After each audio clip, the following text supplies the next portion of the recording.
Hey guys, welcome back to the channel. This is story about what if Naruto forced to banished by council part 1. Before I start, please do support for more amazing content and comments for part 2. Do consider to subscribe my channel and share my video to your friends and check out the description as well. Let's start the video. Chocolate brown eyes took in the people assembled around the table, the head of their owner resting on a fist which was propped on the arm of a chair. They were the council of Konoha, and they consisted of clan heads and important civilians within Konoha. Alongside them were Sandame's former teammates Hamura and Koharu, as well as Danzu, a skilled diplomat, crippled war hawk, and most importantly, irritating thorn in the side of the Hokage and Konoha's beliefs. Of course, any gathering of the useless would be considered incomplete without these three, the village elders, or as Tsunade called them, the village ingrown toenails. Why in the hell did you ever create the Council of Konoha, Grandpa? Tsunade thought, then sighed softly as she remembered that it had been need to ensure that the fledgling village would survive its founding. It had been a necessary evil when it had been made, because all the work that went into creating the village required so much of Hashirama's attention that he needed as much help as he could get. And being the kind of man he was, he allowed the clans and civilians to make it up, so that a wider array of problems were taken care of and different sectors had a voice in Konoha's creation. Unfortunately, by the time the council was no longer necessary and was to be disbanded, they had burrowed deep, creating laws to keep the council together and able to keep as much power as possible. Hashirama did what he could to limit that power, but much like himself, they were shrewd manipulators, skills born from before Konoha was a gleam in the eye of either Uchiha or Senju, and he was forced to give enough to keep them satisfied. Tobirama, Hiruzen, and Minato were thus forced to deal with increasingly greedy and power-hungry men and women, working to try and undermine the Hokage and gain more power for themselves and their clan. The worst was the old warhawk Danzu, who was like an inoperable tumor of Konoha, always spreading, infecting wherever he could, his disease spreading through the wood of the tree, causing decay and death wherever it touched. Tsunade-sama. The voice of Kohaku broke through the woman's thoughts, bored brown eyes turning to the elderly woman as she asked, "What is it, Kohaku? Have the hens finally stopped clucking about inconsequential nonsense, and ended the pointless pissing contests? Can the ninja actually get to work now?" The civilian scowled at her as several clan heads laughed, with Chuza's deep laugh echoing throughout the meeting room, accompanied by the barking laughter of Tsum. Shikaku and Inoichi merely smiled and chuckled respectively, Shibi's Kikaichi buzzing lightly, sounding pleased by her words. She noted that some of the clan heads, particularly Hayashi, were also scowling, recognizing the dig against him and others. "Yes, well, on to business," Hamura said, trying to bring the room under some semblance of order after Tsunade's remarks. "Of course," Tsunade said, straightening up and folding her hands on the table, her appearance more businesslike than before. Nodding to the Godame Hokage, Kohaku picked up a small stack of papers and began going through them. She knew that she had to be careful with how they went about this, since their plan was treading on thin ice with the Hokage. But not going through with it would bring an angry Uchiha Itachi down upon herself, Danzu, and Hamura for the events surrounding the Uchiha massacre. And Konoha, despite its strength, could not keep him from getting his vengeance upon them. So it was in their best interest to appease the man before he comes after them. Adjusting her reading glasses, she looked at the first piece of paperwork and spoke aloud. "Our first order of business deals with the proposal of a man wishing to start a new, shinobi-only bookstore." Due to years of experience, Tsunade managed to keep the appearance of attentiveness as the council went over the business for the day. Most of it was civilian matters or trivial ninja matters, mostly involving personal complaints and grievances, which rested under the council's jurisdiction. Thus, she was able to allow her mind to drift without worry, only having to appear attentive. And this was something she was incredibly skilled at, having been a high-ranking shinobi for years before her self-imposed exile. And even then, she was able to get plenty of practice while listening to her assistant and apprentice Shizen fret and worry over their financial matters. As various orders of business were passed around for the council to discuss, the Godame Hokage's mind drifted to the blonde who had first convinced her to return to the village in the first place, Uzumaki Naruto. Despite initial distaste for the blonde, he had managed to break through the barrier surrounding her heart, allowing her to finally trust and care for another again. Looking at him, she saw the indomitable spirit and heart of her lover Dan and little brother Nawaki in him, the will of fire, if you will. Lately, she had often found herself wondering should either have had lived, would she have nephew or son like him? Smiling internally, she realized that if she'd had a son, he would indeed be like the energetic, ramen-addicted boy she cared for. Even his nickname for her, Bachan, was growing on her, and increasingly she was seeing the young shinobi as a grandson, much like Sarutobi-sensei had before her. It seemed that, given a chance, the boy could bring the best out of you and make you love him in spite of yourself. Pardon of Uchiha Sasuke. Tsunade was forced from her thoughts at hearing those words, eyes turning to Kohaku as the council erupted. The civilians were cheering for such a thing to happen, while most of the ninja were enraged at the thought of pardoning a traitor. Enough! Tsunade barked, and at once the room went deathly quiet. Tsunade might be considered a gambling lush, but she was still Hokage, and still had the strength to crush skulls like most people crush roaches beneath their shoe. And such strength was respected by civilian and ninja, no matter who wielded it. Now, why, may I ask, are we even considering pardoning a traitor to Konoha, one who planned to run to Orochimaru, the murderer of the Sandaime Hokage, and whose defection caused severe injury to 6 loyal ninja? Tsunade asked, and Kohaku knew that the emphasis on the word loyal was no accident. Well, Hokage-sama, it seems that there were extenuating circumstances involving the cursed seal he had received from Orochimaru, and its effects on him, Kohaku said, treading carefully over the subject. Such as? Tsunade asked. Her tone was low and calm, but she was giving off the aura of a predator stalking its unwary prey, crouched and ready to pounce at the opportune moment. Well, exams of both seal and child have shown that its effects on his body and mental state are quite pronounced, Kohaku said, and Tsunade raised an eyebrow as she replied, I'd heard that it had been effectively sealed by the boy's Jounin-sensei not a couple days after he had received it. From my understanding, it takes longer than that for pronounced effects to be had. Oh, of course, Hokage-sama, Kohaku agreed, and Tsunade nodded as she continued, and that the seal placed by one Hatake Kakashi was based around the willpower of the person the seal was on. Which means that for the seal Orochimaru gave him to have affected the boy at all, much like it did during his battle against Genin Uzumaki Naruto at the Valley of the End, then he must be weak-willed. Something a shinobi should not be. However, his contact with one Uchiha Itachi in Tanzaka town had negative effects on the mind of the boy, and weakened his will enough for the seal to take advantage, Kohaku said, and Tsunade retorted, but Uchiha Sasuke should not have been in Tanzaka town in the first place to meet up with his brother, since he had no permission to leave the village at that time. He left of his own free will to locate and confront Uchiha Itachi, an act most would consider suicidal at best. The fact the child got away with but a broken arm and placed under the Tsukiyomi is a miracle. Of course, Hokage-sama, that has been taken into account. And while we wish to pardon Uchiha Sasuke, we also want to revoke his rights and privileges as a shinobi, leaving him a civilian. We will also have a tracking seal placed on him to ensure he does not attempt to defect to Orochimaru again, Kohaku said, and Tsunade studied the elderly woman as she asked, why do you care so much for one genin? Because, Hokage-sama, Danzo took over for Kohaku, and Tsunade's predatory brown eyes turned to him as he explained, the Uchiha's Sharingan is too valuable for us to lose, and having him locked away will cause such a resource to be lost forever. I believe that would be no great loss, Hayashi stated, and Danzo turned to the Hyuga head as he said, you would believe that, Hayashi-sama. The feud between the Hyuga and the Uchiha clans is well recorded both before and after the creation of the village. However, just because you believe that, does not make it true. I do. All it does is create arrogant and untrustworthy shinobi, who believe their personal wants deserve to be placed above the good of the village. A belief that is not tempered by the civilians, nor unfortunately by the previous Hokage, as his actions at the last Chunin exam showed, Inoichi said, and Danzo looked toward the blond man as he asked, how do you mean, Inoichi-sama?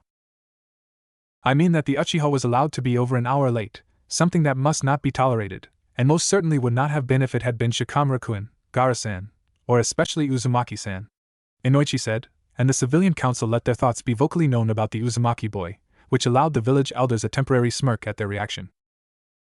Quiet! Tsunade yelled, and looked toward the elders as she asked, so, you wish for Uchiha Sasuke to be rendered a civilian of Konoha, with a tracking seal placed on him to make sure he doesn't attempt to escape again, so he can reproduce and give us more little Uchihas? At seeing their nods, she sighed, and closing her eyes she said, very well. Despite my best judgment, I shall allow it only on the condition that he submits to proper psychological evaluation, then receives the emotional and psychological help he needed but was denied after the Uchiha massacre.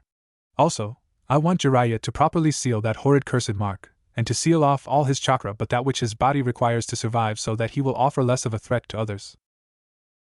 They nodded in agreement with this, and Danzo said, now, about the Kyuubi child. The killing intent radiating off the Hokage caused the civilians to begin gasping as they found themselves short of breath, and even the shinobi were sweating slightly. Danzo felt an uncomfortable tightness in his chest from it, and a chill ran down his spine, not unlike someone was dancing on his grave, as he heard the female Hokage ask, what about Uzumaki Naruto? According to A&BU reports from the Valley of the End, there was a large amount of the Kyuubi's chakra permeating the area shortly after the battle, Danzo said, a low murmur beginning to sound from the civilians. A necessary evil for Uzumaki Naruto to combat the curse mark wielded by Uchiha Sasuke. It was no accident, nor was it a sign of the seal weakening, Danzo. It was a defense mechanism placed there by the Yondaime Hokage in case of emergencies to protect Naruto and ensure his continued existence, as well as ensure the Kyuubi does not escape upon his death. Tsunade retorted, and Danza asked how can we be so sure of that? Because the Yondaime wrote that down himself within the scroll bearing the Shiki Fuin, and has been supported by his teacher, Jiraiya. If we cannot trust the work of two of the greatest seal masters to ever exist, then who shall we trust? Hamura and Kohaku? Or maybe you and your root? Tsunade asked, and Danza scowled as he said you know that root was disbanded by the foolish Sandaime Hokage years. Bullshit Danzu. Noon honestly believes that, especially not the Jounin who see Anbu and Konoha bearing the Ni kanji upon their mask. Tsunade replied, and Danza's scowl deepened as he said we are not here to discuss a defunct organization Tsunade-sama. We are here to discuss Uzumaki Naruto, and the danger he presents to Konoha. Which we both know is none, Danzu. As stated before, the seal placed on Naruto was a collaboration of both Jiraiya and Namake's Minato, two of the greatest seal masters to ever exist. To doubt the seal is to doubt them, something I refuse to allow happen. Minato's genius is touted in the streets by shinobi and civilian alike, and that seal is a work of that genius. Tsunade replied, and Danza said but it is 12 years old. Surely degeneration can happen to even the greatest seals. That is why Jiraiya, Minato's teacher and a seal master of his caliber, inspects it every so often to ensure that degeneration has not happened. If such a thing has happened, then Jiraiya can easily repair it before it becomes dangerous to Konoha. And Uzumaki Naruto is one of the most loyal shinobi to ever live, so we do not need to worry about him being a threat to us either. Tsunade countered, and Danza's jaw clenched as that door was shut before he could enter it. How can we be so assured of his loyalty, Tsunade-sama? One of the civilians asked, and Tsunade said because he has never once shown any sign of betraying Konoha, unlike Uchiha Sasuke. He has protected us from danger time and again, even doing so since birth by holding back the Kyuubi. He wishes to have acknowledgement from the people of Konoha, to earn their respect. If he were not loyal to our village and its people, then he would not have such hopes. Only the Inuzuka clan can rival his loyalty to our village. But enough. Tsunade growled, adding we are not here to discuss Uzumaki Naruto, a loyal Konoha shinobi who, along with the rest of a team put together by Shikamaru and aided by the children of the late Kazekage, went above and beyond the call of duty and accomplished a mission that would have given Jounin trouble. I am merely concerned with the safety of Konoha and its people, as is the daimyo. Danza calmly said, and Tsunade's eyes narrowed dangerously as she asked, and why exactly are you bringing him up? Merely because the day after the Uchiha incident, I sent the daimyo the reports gathered by Anbu and asked for his input. He says that he agrees with Kohaku, Hamura, and myself on the subject of Genin Uzumaki Naruto. I just hoped that we could get you to see the light concerning the Jinchuriki, but unfortunately it seems your personal feelings for the child are clouding your judgment. How dare you! All eyes suddenly turned to the dark-haired Inuzuka matriarch, even a stunned Tsunade, who had risen to her feet and looked about moments from leaping at the village elders and ripping their throats out with her teeth. What do you mean, Inuzuka-san? Danza asked, and Sim felt her hackles rise as she growled. I mean that you have gone behind the back of our leader and undermined her authority. For the good of the village only, Inuzuka-san. Danza replied, but this time Shikaku spoke up and said bullshit. From what I've seen and heard from my son, Uzumaki Naruto is not a danger to our village nor its people. He has been nothing but loyal to both in a situation that most would have long since betrayed up, if the reports and rumors I've heard. Loyal, with all those pranks he's pulled? A civilian asked, and Shibi answered. Observation by both myself and my clan seemed to indicate that those pranks were merely a cry for attention in an environment where he was all but denied acknowledgement of any form. For a child in their most formulative stage of life, such acts are normally seen as cruel to the point of emotional abuse, but it seems they were overlooked in his case. The fact he only pulled harmless jokes upon the people who denied him his very right to exist speaks highly of his mental and emotional fortitude. That is but your sympathetic opinion, Aburame-san. Kohaku said, then continued. However, it seems that the daimyo isn't quite willing to take complete control from the Hokage and council. He has agreed to endorse whatever decision the council reaches. But seeing as we are not completely heartless, we won't ask for execution. How very generous of you. Tsunade growled, and Hamura asked all those in favor of the banishment of Genin Uzumaki Naruto from the ranks of Konohagakure? Tsunade felt her heart drop and her skin pale as the entire civilian half of the council, the village elders, Hayashi, and 2 of the minor clans raised their hands. That right there sealed the innocent blonde's fate. And all those against? Tsunade raised her hand, as did Shibi, Shikaku, Inoichi, Sum, Chuza, and the remaining minor clan. Forcing herself to hide her pleased smile, Kahaku pushed herself onto her feet and said by a vote of 13-7, the council, with the full backing of the daimyo of Hai no Kuni, do hereby banish Genin Uzumaki Naruto. He is to be outside the walls of Konohagakure no Sato within the next 72 hours, or he will be considered a threat to the village and executed as one. With this vote, the business of the council is finished for the day, and are excused. Danza said as he rose himself. The civilian side of the council, along with Hayashi and the two minor clans, all rose as one, a feeling of pride swelling in their chests from ridding the village of Konohagakure of the Kyubi child. As they marched out, Kahaku, Hamura, and Danza sent the Godame Hokage a smug look that clearly sent the message we run things around here now before exiting themselves. I am sorry for this, Hokage-sama. Uzumaki Naruto was a loyal nin of Konoha, and it is a shame to lose one so loyal for a traitor, Shibi said as he rose to his feet. Similar sentiments were given by the Ino Shikacho trio and the minor clan head before they exited, leaving Tsunade and Tsum alone. Looking to the despondent Tsunade, Tsum sighed as she said, I'm sorry for this, Hokage-sama. I must say that I've grown rather fond of the blonde pup, and the tale of how he defeated Kiba in the prelims of the Chunin exam caused me to damn near wet myself with laughter. Looking to the table, Tsum asked, what are you going to do about him? After several moments of silence from their leader, Tsum turned to ask what was wrong, but stopped as she saw the look on the blonde Hokage's face. It was similar to the one the Sandame used to get when he was planning to be devious, especially when he knew it would twist the panties of people who thought they'd gotten one over on him.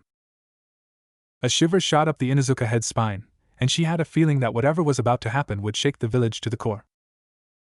Tsum. Yes, Hokage-sama? Are you pondering what I'm pondering? Tsum slowly matched the woman's smile, and said, I believe so, Hokage-sama. And if I indeed am, then all I can say is I want in. Looking at the Inuzuka head, Tsunade's smile grew as she said, good, Tsum-chan. Now, all we need is Shizen, and our plan can begin. Once again the shiver shot up her spine, and somehow Tsum knew that this was going to be something that will be remembered for generations to come. In a clean white hospital room, Naruto laid on his belly wrapped in bandages, arms splayed over the bed's railings as he snored softly, drool pooling beside his face. Blankets laid on the floor at the foot of the bed, kicked there during the night, while the blonde twisted and turned to get comfortable. Next to the bed stood Sakura, who looked rather uncomfortable at the state her friend was in. Naruto, Sakura said softly, gently prodding his shoulder. In response, the blonde grumbled something in gibberish, and waved his arm weakly in an attempt to get her to leave. Naruto, Sakura spoke slightly louder with a more firm prod, her former discomfort being replaced by annoyance with Naruto's obvious deep sleep.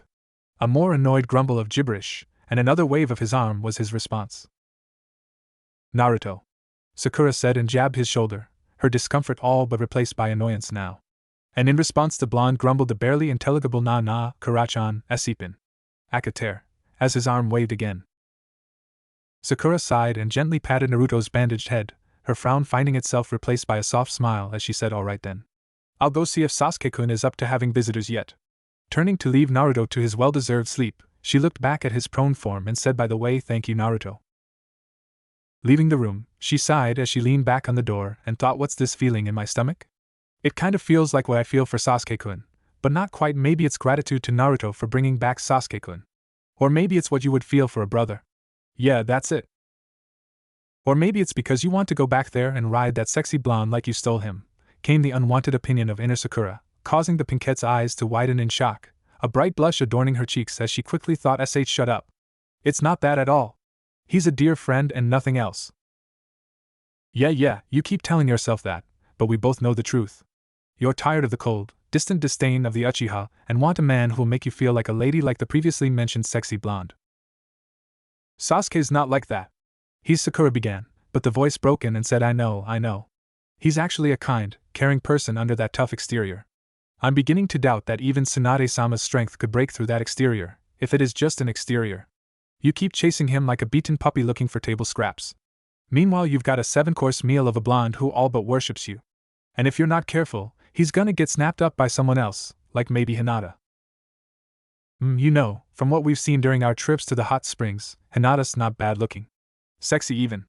I bet we could really make her squirm, began inner Sakura, but the pinkette's eyes widened in horror as she thought, no way. I am not that way. She purposely ignored the disagreement from her inner self as she quickly walked away from Naruto's room. She was so deep in her own thoughts that she almost crashed into someone walking down the hall. Excuse me, Sakura muttered, and a soft voice replied, It's okay, Sakura-san. Hinata? What are you doing here? Sakura asked as she looked to the other person, and saw the familiar form of the midnight-haired Hyuga heiress, holding a vase of flowers close to her chest. Her argument with her inner self came to the forefront of her mind, and she felt a light blush adorn her cheeks. I was visiting Kiba-kun, Niji and Ai-san, Shikamaru-san, and Chuji-san. IWW was just coming to see Naruto-kun. She replied softly, stuttering heavily as she told the blonde's teammate her last stop. Oh, Sakura said, adding he's asleep right now. That's okay. I wasn't going to be long anyways, Hinata replied, and Sakura noticed the vase of flowers in the Hyuga's arms, and a delicate eyebrow rose as she asked, Are those for Naruto? This simple question caused Hinata's face to turn a dark red as she nodded, looking down at the tiled floor. Giving the midnight-haired girl a reassuring smile, the pinkette said, I'm sure he'll love them. Hinata merely gave another small nod and continued down the hall toward Naruto's room. Turning to watch the girl walk down the hallway, Sakura's green eyes found their way to her shapely backside. Realizing where she was looking, Sakura quickly turned, her face a deep shade of red, gritting her teeth, arms crossed over her chest. What the hell was that? Sakura thought, shaking her head to get the image of Hinata's backside out of her mind, and in the back of her mind she heard her inner self smugly say, Told you so. Shut up. Forehead. There you are. I've been looking everywhere for you. Turning, Sakura blinked at the distraught look on her friend's face as the light blonde stopped before her, eyebrows rising as she asked, Why you've been looking for me, pig? You mean you haven't heard? Ino asked, and Sakura shook her head. Frowning, Ino said, Well, my dad came home from a meeting this morning, and he told me the council's made some decisions. About Sasuke-kun? Sakura asked, and Ino nodded as she said, About him and Naruto. Naruto? Why would the council care about him? The pinkette asked, and Ino replied, I don't know. But they apparently decided to banish him from Konoha. What? Sakura cried, forgetting Sasuke for the moment as Ino said, Yeah. Dad won't tell me why, but he was upset about it. But Tsunade-sama, Sakura muttered, and Ino merely gave a hopeless shrug in reply. I need to go see Tsunade-sama, Sakura decided, turning and running down the hallway as Ino sighed and looked to the ceiling, wondering what's so important about the dobe anyways. Gently shutting the door behind her, Hinata looked to the sleeping blonde, a light blush accompanying the gentle smile on her face at how bonelessly comfortable he managed to look sleeping in spite of his uncomfortable-looking position. Walking to the bed, she carefully placed the vase of flowers on his bedside table and sighed, turning to leave the room and let the blonde sleep. Nada-chan? Came the sleep-laden voice of the blonde, causing the Hyuga heiress to stop, her face darkening as she turned and bowed low, murmuring so sorry for waking you, Naruto-kun. S'all right, Naruto replied sleepily as he rolled over and sat up, rubbing an eye childishly with a jaw-cracking yawn. Blinking his eyes owlishly, he looked at Hinata and asked, Was Sakura-chan here? I could have sworn I heard her talking to me. SCW was, but you were sleeping. Hinata murmured, and Naruto nodded as he said okay. Looking around the room, the blonde took sight of a chair and waved to it with a bandaged arm as he said, Pull up a chair and talk to me for a while, Hinata. I'd get the chair myself, but Bachan gets mad when I get out of bed. And no, it's okay, the pale-eyed girl murmured, grabbing a chair and pulling it close, the legs scraping against the linoleum as she did so. Taking a seat, she looked to her hands, where her index fingers were pressing against one another, and Naruto looked around his room, taking in the unadorned white walls as he tried to ignore the smell of antiseptic permeating the air. Noticing the flowers on the bedside table, Naruto asked, So, did you bring the flowers? Why, yes, Hinata replied, and the blonde gave her a smile as he said, Thanks a lot, Hinata-chan, they're nice. And it gives me something pretty to look at. Why, we welcome, Hinata managed, not daring to look up at him, lest he see her embarrassing blush. Instead, she carefully studied her index fingers as they pressed together. So wanna get some ramen together later? Naruto asked, and Hinata actually looked up, studying his bandaged body as she asked, But didn't you say Tsunade-sama wa wants you to stay? All those bandages. Waving off her concern, Naruto grinned and said, Nah. I was good enough to go home yesterday, but Tsunade-bachan just wanted me to stay overnight for observation. I personally think she finds it funny to force me to lay in this bed, counting the holes in the ceiling. And the bandages are, well, I don't know why I'm still bandaged. Probably just overreaction, since I've never been this wrapped up before. Oh, Hinata murmured, a small smile crossing her face as she continued, Okay. Okay, what? Naruto asked, and Hinata replied, Going FO for ramen la later. Cool. Naruto replied with a wide smile to the girl, which slowly drooped into a frown, his eyes shining with concern as he asked, so are the others all right? She gave him a smile that allowed him a relieved sigh as she answered yes.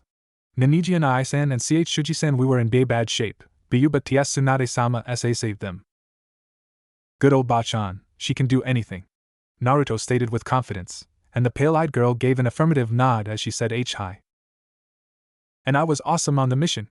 I mean, Chuji, Niji, Shikamaru, and Niji were good, but I was great, Naruto said with a wide grin, chest puffed out with pride. Giggling into her hand, Hinata found the sight before her too adorable for words. How about I tell you about my awesomeness while we wait for Bachan to come release me? Naruto asked. Still smiling softly, the eldest daughter of Hyuga Hayashi nodded softly, awaiting the tale of bravery and selflessness with her handsome Naruto-kun as the dashing hero. Hatake Kakashi scowled beneath his mask as he stood inside Sasuke's hospital room, watching the second-to-last Uchiha lay silent and still, under a forced sleep jutsu lest he make another escape attempt, or some such nonsense. Kakashi stared at the boy he had come to care for like a son, the boy he gave everything to, and yet it wasn't enough. For a moment, and only a moment, he wondered if it was his fault. But he quickly shook his head, ridding his mind of those traitorous thoughts. He knew it wasn't his fault. It wasn't Sasuke's fault either. There was only one person at fault for his attempt to go missing, and that was the Uchiha's teammate, Uzumaki Naruto. Each member of Team 7 had a very important and critical role in their cell. Sasuke was supposed to be the prodigy, Kakashi's crowning achievement as a teacher, something the Uchiha was living up to. Sakura was supposed to be Sasuke's cheerleader, keeping his spirits up and lavishing the Uchiha with praise, a position she was going above and beyond to do. And Naruto was supposed to be Sasuke's rival without actually rivaling him. He was supposed to be the Uchiha's own punching bag, always weak, never equaling, or heaven forbid, surpassing the Sharingan user. But in spite of all his attempts to undermine the Jinchuriki's training, to keep him weak, he somehow managed to overcome those obstacles. Never training the blonde, making sure he did nothing but D-ranks, he did his best. Even after he somehow made it past the Chunin exam prelims, he still managed to put a large roadblock before the blonde. He'd convinced Ebisu, a man who supposedly hated the blonde, to train him. In actuality, Ebisu was supposed to only have him work on chakra training, not actually teach him anything. But then the blonde somehow managed to bump into Jiraiya and convince the Sannin to train him. And train him the man did, to the point the blonde actually managed to outshine Sasuke during the invasion, even defeating his fellow Jinchuriki Gaara. If that weren't enough, the old pervert actually taught the blonde the Rasengan, a technique created by his sensei Minato. When he found out, he'd been enraged, knowing the Rasengan to be equal to his own Shiori, meaning that the blonde was equal to Sasuke. Now the blonde had a victory over Sasuke, meaning that his son was defeated by his rival. Kakashi's blood boiled at the very thought that he managed to fail not only Sasuke, but also Obito and the memory of his fellow Uchihas. And furthermore, that bitch of a Hokage had stripped Sasuke of his shinobi rank, resigning the last Uchiha, his son, to the existence of a civilian. How dare she? Reaching out, he gently stroked Sasuke's hair as he said, "Don't worry, Sasuke.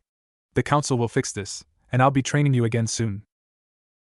Shizen looked up from the rolled-up scroll that held several official orders from the Godame Hokage and looked to the buxom blonde with concern as she asked, "Are you sure this is a good idea, Tsunade-sama? I mean, won't this enrage the council and village elders?" A bark of a laugh sounded from the third woman in the room as some answered, "Of course it's going to enrage them. That's the entire point. They're trying to push the Hokage around and bring her to heel like she's their show bitch, and using the pup as a show of power. This is merely to show those bastards that Tsunade isn't just Hokage, she's the alpha and they're subordinate to her, not the other way around. You fuck with her, and she'll prove her alpha status." "Couldn't have put it better myself, Tsum," Tsunade said with a smile. "I live to serve the alpha of my pack even if no one else will, Hokage-sama," Tsum said as she leaned back in her seat, Shizen sighing as she said, "I wish I could be so confident, Tsunade-sama." "Don't worry about it, Shizen. If it gets too bad, you can claim ignorance and following the orders of your leader. People have been forgiven of worse crimes under that excuse," Tsunade said as she patted the youngest of the trio comfortingly on the arm. "I know, I just wish there was another way," Shizen replied, and Tsunade answered, "I do too. But those bastards were smart, believing they've won one over me. They know I care for the blonde, and see banishing Naruto from Konoha as a sign of their power over me, possibly bringing me to heel as their own figurehead in a puppet government, and it might have worked too. Except they forgot one thing." "And what is that?" Shizen asked, and Tsunade's smile grew wider as she said that I'm not afraid to pack up and leave their bullshit politicking in the dust. If they want to play these games, then we'll play their games. But I ain't going to play personally.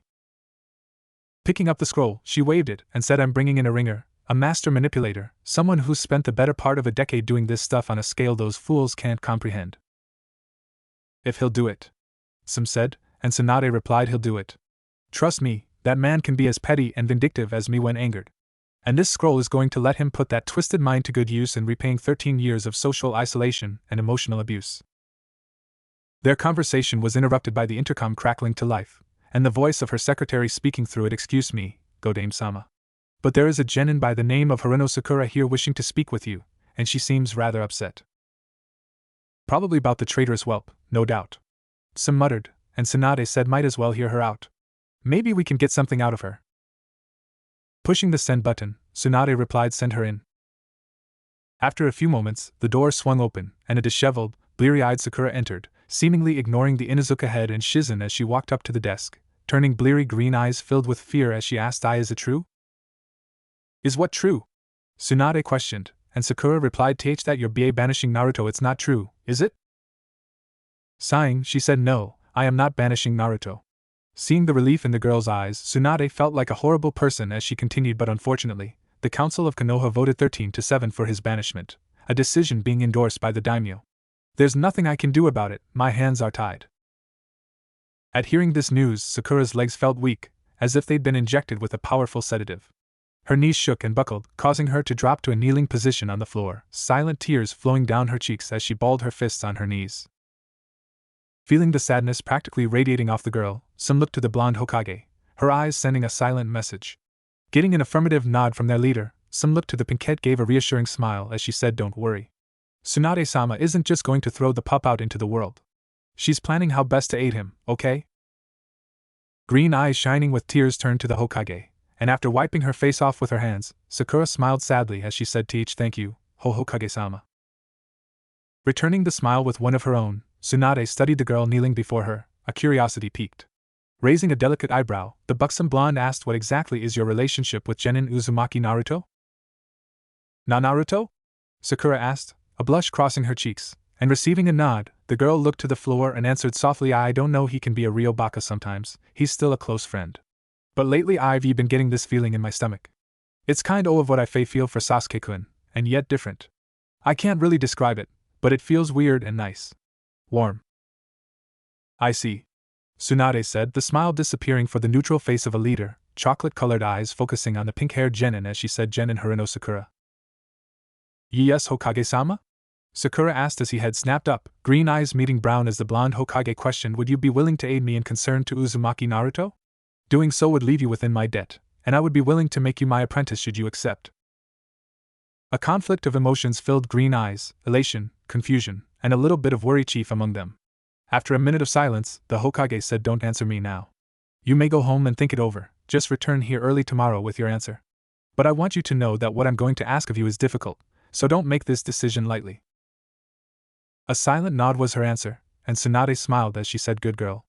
Also, do you know anyone else willing to aid Naruto? Without a moment of hesitation, Sakura answered, Hyuga Hinata. The Hyuga heiress? Shizen asked, and receiving a nod from the pinkette, some grinned and added, Kiba's commented on her constantly sniffing around the blonde pup. Unfortunately, she's too shy to tell him her feelings, and he's too dense to notice her affections. Thank you, Sakura-san. Tsunade said, and as the girl stood to leave, Shizen asked, before you go, Sakura, may I ask how you found out about his banishment? The pinkette let out a sigh as she replied, Ino told me. She said she'd heard it from her father, and he was angry about it. I had to find out for sure. Very well. Dismissed. Tsunade said, and giving a small nod, the girl exited the room, looking emotionally drained by the events that took place in this office. It seems we've got some untapped resources in Konoha waiting to be used. Tsunade said after the genin left, and turned to Shizen as she said, please bring Hyuga Hinata here as soon as possible. Then Sasuke, overtaken by that cursed seal he was given by Hibi team, leapt at me with his Chidori, so I engaged him, countering with my Rasengan. The attacks were evenly matched, and were struggling for dominance between us. Naruto said, hands clasped before him and struggling. Hinata giggled softly at the look of intense concentration on the blonde's face as he seemed totally committed to not only telling his lone audience member the tale, but pantomiming it properly so she wasn't bored. It looked bad for me, but the teen didn't notice the clone I'd created earlier suddenly leap at him from behind, and take hold of his monster wings and pull them back. Naruto mimicked wrapping his arms around the base of the hand-like wings and pulling back hard. This, of course, had the effect of distracting him, if only a bit. And since he needed his full concentration to battle my Rasengan, that small break in it was all I needed. My Rasengan pushed through, breaking the Chidori and striking him in the chest. I pulled back slightly, of course, since I didn't want to kill him, but what I hit him with was enough to send him flying into the valley wall, then hit the ground unconscious. Naruto, miming pushing through some defense, threw himself back onto his bed, arms flailing. Unfortunately, that battle was tough, so it was all I could do not to pass out until I was safely back on the ground. But I passed out happy, because I was victor. Then I woke up in the hospital with Ba-chan and Shizune-chan fretting over me. And that is the tale of how I managed to bring back Sasuke. Naruto finished with his brilliant smile, Hinata clapping his exhilarating tail. That was very exciting, na Naruto-kun. Hinata murmured, and the blonde rubbed the back of his head sheepishly as he said thanks Hinata-chan. A knock sounded at the door, and it opened as Shizun walked in with a strained smile to the blonde, who returned the smile as he said, "Hey Shizune-chan.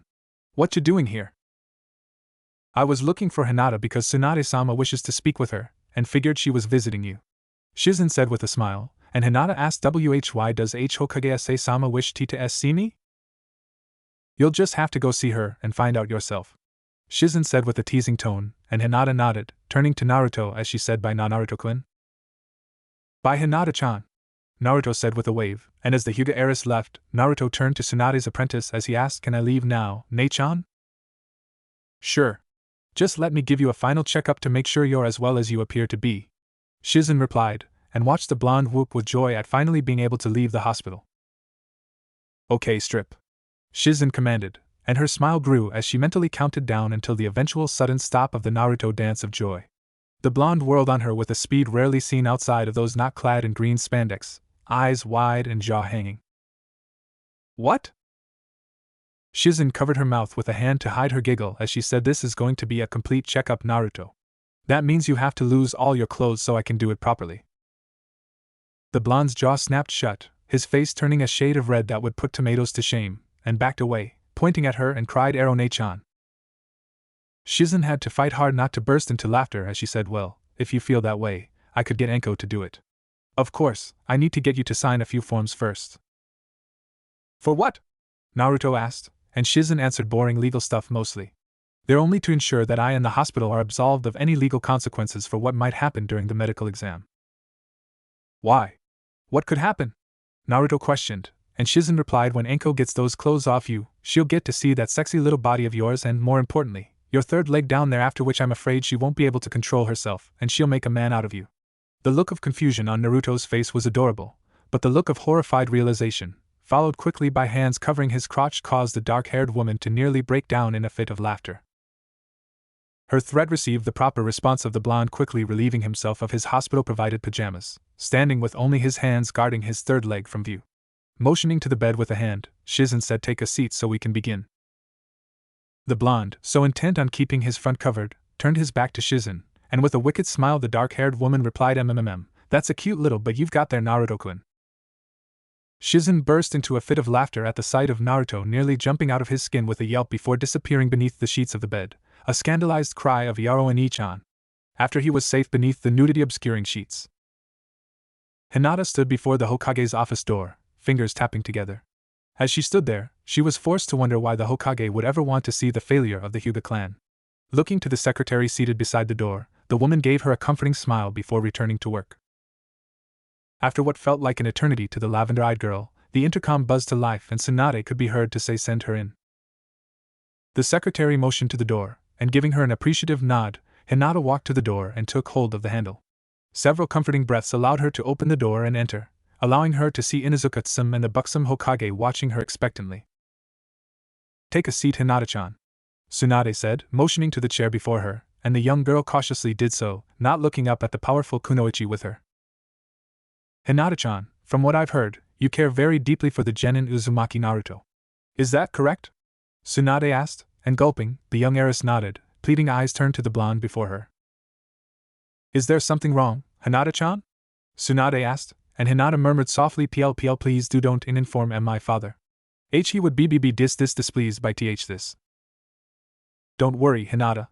What's spoken in this room will never reach the ears of Hayashi, I promise," Some said, and Hinata turned to Tsum with a look that one would expect from a prisoner of war who was just told that he was going home, not a girl embarrassed at the thought of her father learning of her crush. Tsunade frowned at the reaction, but pushed it away for another time, knowing they had more important things to discuss now. "Hinata, I have some news to inform you concerning Naruto," Tsunade continued, and the girl looked horrified as she asked, "He's no not going to die, is he?" Smiling to the frightened girl, Tsunade answered, "No, he's not going to die, at least not for a very, very long time." However, her smile disappeared as she continued, "Unfortunately, the council has decided in their infinite wisdom decided that he needed to be banished, a sentence backed by the daimyo of Hai no Kuni. Unfortunately, there's nothing I can do." She watched as the already pale girl lost what little color her face held, looking as though she had been sentenced to death, as she turned to Tsunade and said, "My father VV voted F for his BABA banishment." There wasn't a hint of a question, just a statement of fact, one which Tsunade nodded to. A slight smile returned to the Hokage's face as she said, "I have a plan to aid Naruto in this criminal abuse of power by the council, and I need your help. Let me warn you, what I'm going to ask of you is difficult, and will require much from you, but I have full faith in your ability to help me. Also know that if you agree to do this for me, I will be in your debt, and I would make you my apprentice."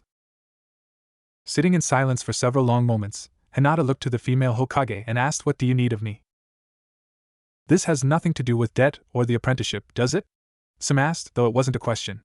Seeing the midnight-haired girl nod, Some smiled as Tsunade said, "Return here tomorrow morning to learn of your mission." Watching the pale-eyed girl leave, Tsunade turned to the last person in the room and asked, "Now, I've been curious about this since yesterday, and I must know, why are you doing this?" "Doing what?" Some asked, and Tsunade replied, "Don't play dumb with me. Why are you doing so much to aid me in concerns to Uzumaki Naruto? I know you said you were fond of him, and he makes you laugh, but that doesn't cause someone to do so much for a person. Now spill the truth." Some looked into the Hokage's eyes as she said, "I find the elder's actions inexcusable, and I happen to see the boy as one of my own pups." Smirking, Tsunade said, "You're lying, at least partially." Tensing, the Inuzuka matriarch asked, "What do you mean?" "The fact you find the elder's actions inexcusable is true, but you seeing the boy as one of your own children is a lie," Tsunade said, and Some asked, "How did you?" "Your ability to hide the fact you're lying is incredible, but there were just enough tells for me to see through it. And had I not been a medic nin most of my life, even I might have missed them. Now tell me the truth," Tsunade answered, and Some looked at her leader silently, studying the woman and sizing her up. Finally, she slumped back in her chair with a sigh as she said, "Okay. The honest to Kami truth is that, damn it, I have a crush on the blonde pup."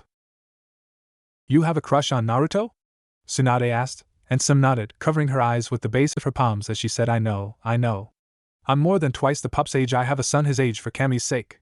But ever since the Chunin exam finals, whenever I think about him, You swoon like a silly fangirl, your heart beats like you're in a life-or-death struggle, and you feel as if everything would be alright if only he could return those feelings," Tsunade explained, and Some nodded, at least before realization hit her, and she looked to the Hokage with a questioning glance. "How do I know?" "Well, join the club, sister. I've felt the same way about a genin years ago," Tsunade said, and Some asked, "Who?" "A young genin under the tutelage of my pervert of a friend Jiraiya, and his head currently watches over Konoha from the monument outside," Tsunade explained, and Some looked stunned as she muttered, "Yandame-sama." "Yep. But at the time, he was a blonde-haired, blue-eyed brat of a genin named Namikaze Minato, not the most feared shinobi to ever step on a battlefield. Reminds me of Naruto in a lot of ways, actually," Tsunade said, eyes taking a faraway quality as she thought of the young blonde. "It's sick, isn't it?" Some asked, and Tsunade shook her head as she said, "Not at all." "But he's 13," Some began, but Tsunade replied, "And he's a shinobi of Konohagakure. The moment he placed that Hittite on his forehead, he became an adult. He has been deemed mature enough to kill for his village, so he's mature enough to smoke, to drink, and to be in a relationship with a man or woman of any age without consequence." "It still feels wrong," Some muttered, and Tsunade replied, "I understand. But if anyone is mature enough to handle a relationship, it's him." Blinking, Some asked, "Have you met the pup?" "Of course. But that is his personality, a result of social isolation and his attempts to receive any attention from people trying to deny his very existence. According to records, he has lived on his own since the age of 6, and to not only survive, but thrive like that requires a level of maturity not seen in many adults. Tsunade explained, and smiled the Hokage as she said, "You sure are striving hard to bring this about, Tsunade-sama." Leaning on her desk, Tsunade sighed as she said, "Honestly, that blonde brat has undeservedly suffered a lot in his short life. Far too much, in my opinion. After what he's been through, he deserves to be happy, and more importantly, loved." But Hinata-san began. Tsunade, however, stopped her, as she said, "I'm not saying he has to love only one person. Far from it, actually. He has shown a surprising amount of compassion for those around him, and if anyone can love more than one woman, it's him. In fact, I'm certain he can." Chocolate eyes locked with slitted pupils as Tsunade said, "Just don't close off a chance at finding love again so quickly. Please." Sim stared into brown eyes filled with pain and long-lost chances, and heard the need to help her avoid the horrible fate of being lonely, bitter, and trying to find comfort in vices, one the blonde suffered for so long before being saved by Naruto. Sighing, Sim nodded and said, "I won't, Hokage-sama." Sitting back, relief shone in Tsunade's eyes as she said, "That's all I asked, Sim." Naruto glared at the smirking Shizen as he finished strapping on his sandals with a mutter of Ero-ne-chan. What she'd done to him was embarrassing, and felt more like something that belonged in Ero-senin's novels instead of being performed by a medic, especially his ne-chan. "Alright, Naruto, you're in perfect health," Shizen said, and Naruto scoffed as he stood, saying, "I could have told you that." Now Naruto-kun, don't be like that. I and Tsunade-sama just want to make sure you're okay. In spite of how she sometimes acts, Tsunade-sama worries about you as much as I do," Shizen said. Hearing that, the blonde's anger left, and he deflated as he muttered, "Sorry, ne-chan." "It's alright, Naruto-kun. Now get out of here, this hospital room is needed for sick and injured people," Shizen said, and Naruto beamed at her before suddenly giving her a tight hug. Watching the blonde dash from the room, Shizen felt her cheeks darken as a smile crossed her face. She had a bet with Anko to win. Practically exploding out of the hospital doors and into the bright sunny day, Naruto turned in a small circle, arms spread wide, face skyward, and eyes closed as he soaked up the comforting warmth of the sun. The cool breeze brought the blonde a symphony of different scents filling Konoha, which was practically heaven for the blonde's nose after the stale sterility of the hospital. Taking a deep breath, Naruto sighed contentedly as he walked toward his home away from home within the walls of Konoha, the humble shrine dedicated to worship of the greatest of all foods, one given by Kami herself to prove that people were indeed loved. Ichiraku's ramen shop. Naruto found an extra skip in his step at finally being out of the hospital, free to eat his beloved ramen and not worry about Tsunade and Shizen practically smothering him. But even though he would never admit it to them even on pain of death, he found he enjoyed their concern about his safety. When they were fretting over whether or not he took his painkillers, if his blankets were fresh, and that he ate the nasty hospital food, he wondered if that was what it felt like to have a mother or sister. If Iruka was his father, Sarutobi one of his grandfathers with Tuchi being the other, Ayame his sister, and Sasuke his brother, then Tsunade was his mother, and Shizen another sister. Allowing himself to believe that they really were his family allowed him to stave off the crushing depression of loneliness that filled the majority of his life, if only for a few precious moments. Shaking his head to remove such thoughts, Naruto thought of the ramen he was about to enjoy. He had to make up for precious lost meals of ramen, and had a story to tell Ichiraku and Ayame. One even more exciting than Team 7's mission to wave. As he walked, he smiled to the people around him, purposefully ignoring the hidden glares and looks of disgust from the people around him. "Naruto?" The blonde stopped and turned to see Ino standing there, watching him carefully. Giving the pale blonde a bright smile, Naruto said, "Hey Ino-chan, I was just going to get me some ramen to wash away the nasty taste of hospital food. Want to come with me?" The pale blonde stood silent for a few moments before giving a weak smile as she said sure. Walking side by side with Naruto, Ino wondered why the blonde was taking his banishment so well, when it suddenly hit her. He didn't know. Here he was, in blissful ignorance of his fate, something he didn't deserve. In fact, it was seen by most shinobi as the blonde being rewarded for completing a mission successfully with a punch in the stomach and kick to the jewels. Sighing, Ino knew someone had to tell him, but found she didn't have it in her heart to emotionally destroy him by doing so. "Ino-chan?" Ino blinked several times before turning to face him, concern on his face as he asked, "Are you okay? You kind of spaced out there for a moment. Maybe you should go see Tsunade-ba-chan and make sure you're okay." Waving off his concern with a smile, Ino said, "I'm fine. I was just lost in thought for a moment." "So, how did your mission go?" At her question, Naruto gave her one of his brilliant smiles and excitedly began his tale. Ino found his excitement contagious, and was drawn in by the emotions expressed by the blonde during his retelling. She gasped when necessary, laughed at happy moments, frowned at the beginning of his confrontation with Sasuke, and cheered when he told of his courageous defeat of the cursed seal-infected Sasuke. By the end of his tale, he found himself standing outside of the ramen stand, and realized they'd been standing outside it for several minutes, either entering, Ino enthralled by the story, and Naruto engaged in telling it. Smiling, Naruto moved one of the flaps with a grin and said, "Ladies first." Laughing slightly, Ino replied, "Flattery will get you everywhere, Naruto." As she walked past, she swayed her hips in a way normally reserved for Sasuke. And she noted with pleasure that, unlike Sasuke, Naruto quite obviously took notice, his eyes watching her firm, round backside as she walked. The blonde caught himself. Naruto closed his eyes, a deep blush on his cheeks as he thought, "I am not a pervert. I am not a pervert." But even as he thought that, images of Ino's swaying backside forced themselves to the forefront of his mind, followed by similar images of Sakura's and Hinata's equally round bottoms. The sound of Ino asking Naruto, "You okay?" brought the blonde out of his thoughts, and he nodded quickly, face flushed with embarrassment as he practically ran into the stand, hoping that his thoughts weren't being made obvious by his third leg rising to attention. Taking his seat next to the ponytailed blonde, Naruto ordered 3 bowls of ramen, pork, beef, and miso, while Ino ordered vegetable ramen. Watching the bright blonde-haired shinobi next to her tap his fingers on the bar of the stand impatiently as he awaited his ramen, Ino sighed softly as she realized that the blonde would be destroyed by his banishment. She had to do something, anything to soften the blow, if only a little. And like a flash of lightning, it struck her. Leaning over to him, she placed her hand on his opposite cheek and suddenly pulled him close, planting a kiss on his cheek. Watching his face darken considerably, Ino whispered, "Don't forget, Naruto, many people in Konoha care about you." Stunned by the kiss, Naruto stared at her, nodding dumbly as he muttered, "Okay, whatever you say." Smiling, Ino said, "Good," and turned to the ramen being placed before her by a smirking I.M., Naruto numbly doing the same, unsure of what had caused that. Little did he realize that he'd find out all too soon, and that doing so would change not only his life, but the lives of many within Konoha and even the village itself. Hinata sat on the park bench, staring deep into the cup of tea cooling in her hands. She couldn't return home after reporting to the Hokage's office, at least not until she managed to sort through her thoughts and feelings. The need to do so was important, for if her father had any reason to suspect her of knowing something he didn't, he would interrogate her, and she would be forced to tell him everything. This would most likely get her branded with the caged bird seal, and worse, cause trouble for Tsunade-sama and Naruto-kun, all because she was too weak to stand up to her father. Sighing, she sipped the tea, closing her eyes as the lukewarm liquid calmed her nerves, allowing her to get them under control. For the sake of the Hokage's plan and Naruto's safety, she needed to do so. "Why does everyone seem hate you so, Naruto-kun?"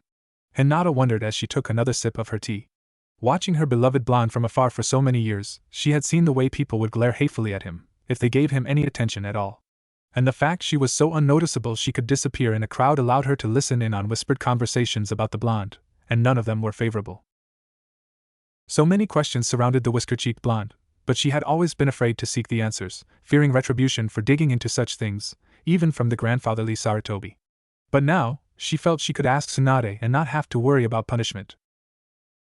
Taking another sip of her tea, a new thought came to her mind, one that made her smile. Not everyone hated her blonde crush, and she'd seen this the same as she'd seen the hatred of many. Jiraiya-sama, Tsunade-sama, Shizen-san, Tsum-sama, Tuchi and his daughter I.M., Iruka-sensei, and Sakura all liked the blonde. Shikamaru and Chuji were neutral to him, and her own teammates seemed to hold a sense of comradeship with him. A blush overtook her cheeks as she remembered Kiba's friendly teasing about her crush while subtly encouraging it, and even Shinoku and Okashino spoke of him favorably, though his statements were sometimes odd. And to be honest, she couldn't tell if he was actually making a joke or not. She wasn't alone in that aspect, for Kiba-kun or Kurenai-sensei couldn't tell either. Draining her cup of its lukewarm contents, she looked at the tea leaves resting at the bottom. Her mother believed that one could tell the future from reading tea leaves, but her father dismissed it as superstitious nonsense. Even so, her mother knew how to do so and had begun to teach Hinata. But all she was able to learn from her mother was if the omen in the leaves meant good or ill. Staring at them for several long moments, a small smile crossed her face. The leaves resting at the bottom of her teacup meant good omens were going to come to her. And hopefully Naruto would share those good omens by association. Holding onto the cup, she stood from her seat and headed for home, assured of her ability not to arouse suspicion in her family before her meeting with the Hokage tomorrow morning. Ino sat behind the counter in her family's flower shop, flipping through a magazine. But she wasn't really reading it. Instead, her mind was still on the banished blonde. Despite outward appearances, as a Yamanaka and a mind walker, her mind was firmly rooted in both logic and understanding the workings of the human mind. She had to be at all proficient in her clan's jutsus, and if there was one thing she took seriously in her ninja training, it was those. And the council taking such an interest in the orphan dead last of her class to the point of using the daimyo to banish him didn't make a bit of sense logically to her. Sure, he could be annoying, and he used to regularly play harmless pranks on the villagers, but he'd stopped his pranking ways after making genin, and being annoying wasn't reason enough to go through all the trouble they had to just to banish him. To make things more confusing, her father refused to tell her why the council had banished him, only making brief mention of some law or another as an excuse. This was all infuriatingly confusing to her, since she doubted enough of the council could illogically hate her fellow blonde to be able to banish him. Especially Hinata's dad, a man who she had seen to be a very cold, impersonal man with his family, and treated everyone else as something that should be scurrying under a rock. For him to take interest in anyone not of his clan, especially someone like Naruto, meant they were hiding something from not only her, but everyone in her generation and under. The sound of the door's bell sounded, followed by a rather subdued Ino. Forced from her thoughts, Ino looked up to her former friend turned rival turned tentative friend Sakura, and at the morose look on the normally chipper Pinkette's face, knew the other was troubled. "What's the matter for Sakura?" Ino asked, almost reverting to her nickname for the other. Sighing, Sakura walked to the counter and leaned on it, resting her head on her forearms as she muttered, "I need someone to talk to."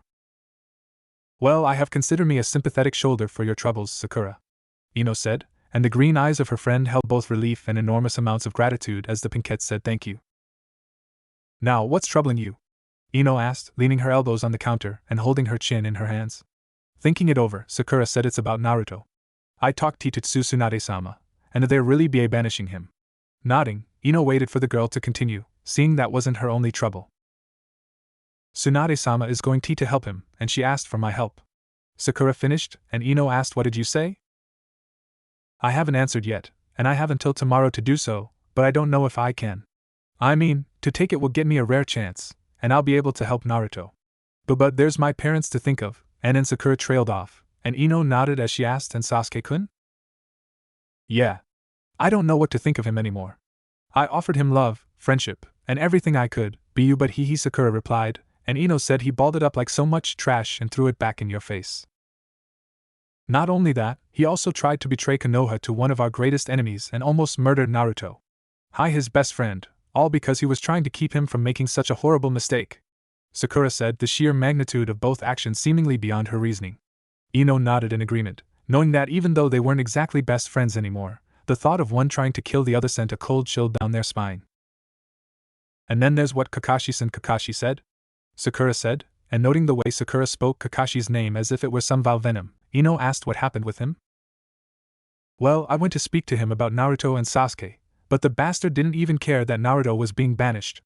In fact, he even seemed happy that one of his students was going to be exiled from Konoha, acting as if it were somehow Naruto's fault for Sasuke's actions and punishment," Sakura said, face flushed with anger, and Ino paled at the thought of a sensei acting that way. While a lazy, unmotivated bastard, Asuma did care about his students in his own unique way, and should anything like this happen to one of them, he would bring the wrath of Kami down on the heads of those responsible like an avenging, cigarette-smoking demon. "No," Ino muttered in disbelief, and Sakura nodded, her scowl deepening as she said, "Then there was the way he spoke of Tsunade-sama.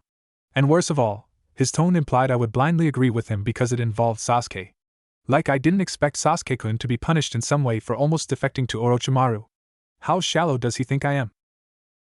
"Sakura, you probably were that shallow once," Ino said, stressing the word once, and Sakura stared at the pale blonde in momentary disbelief before understanding flooded her.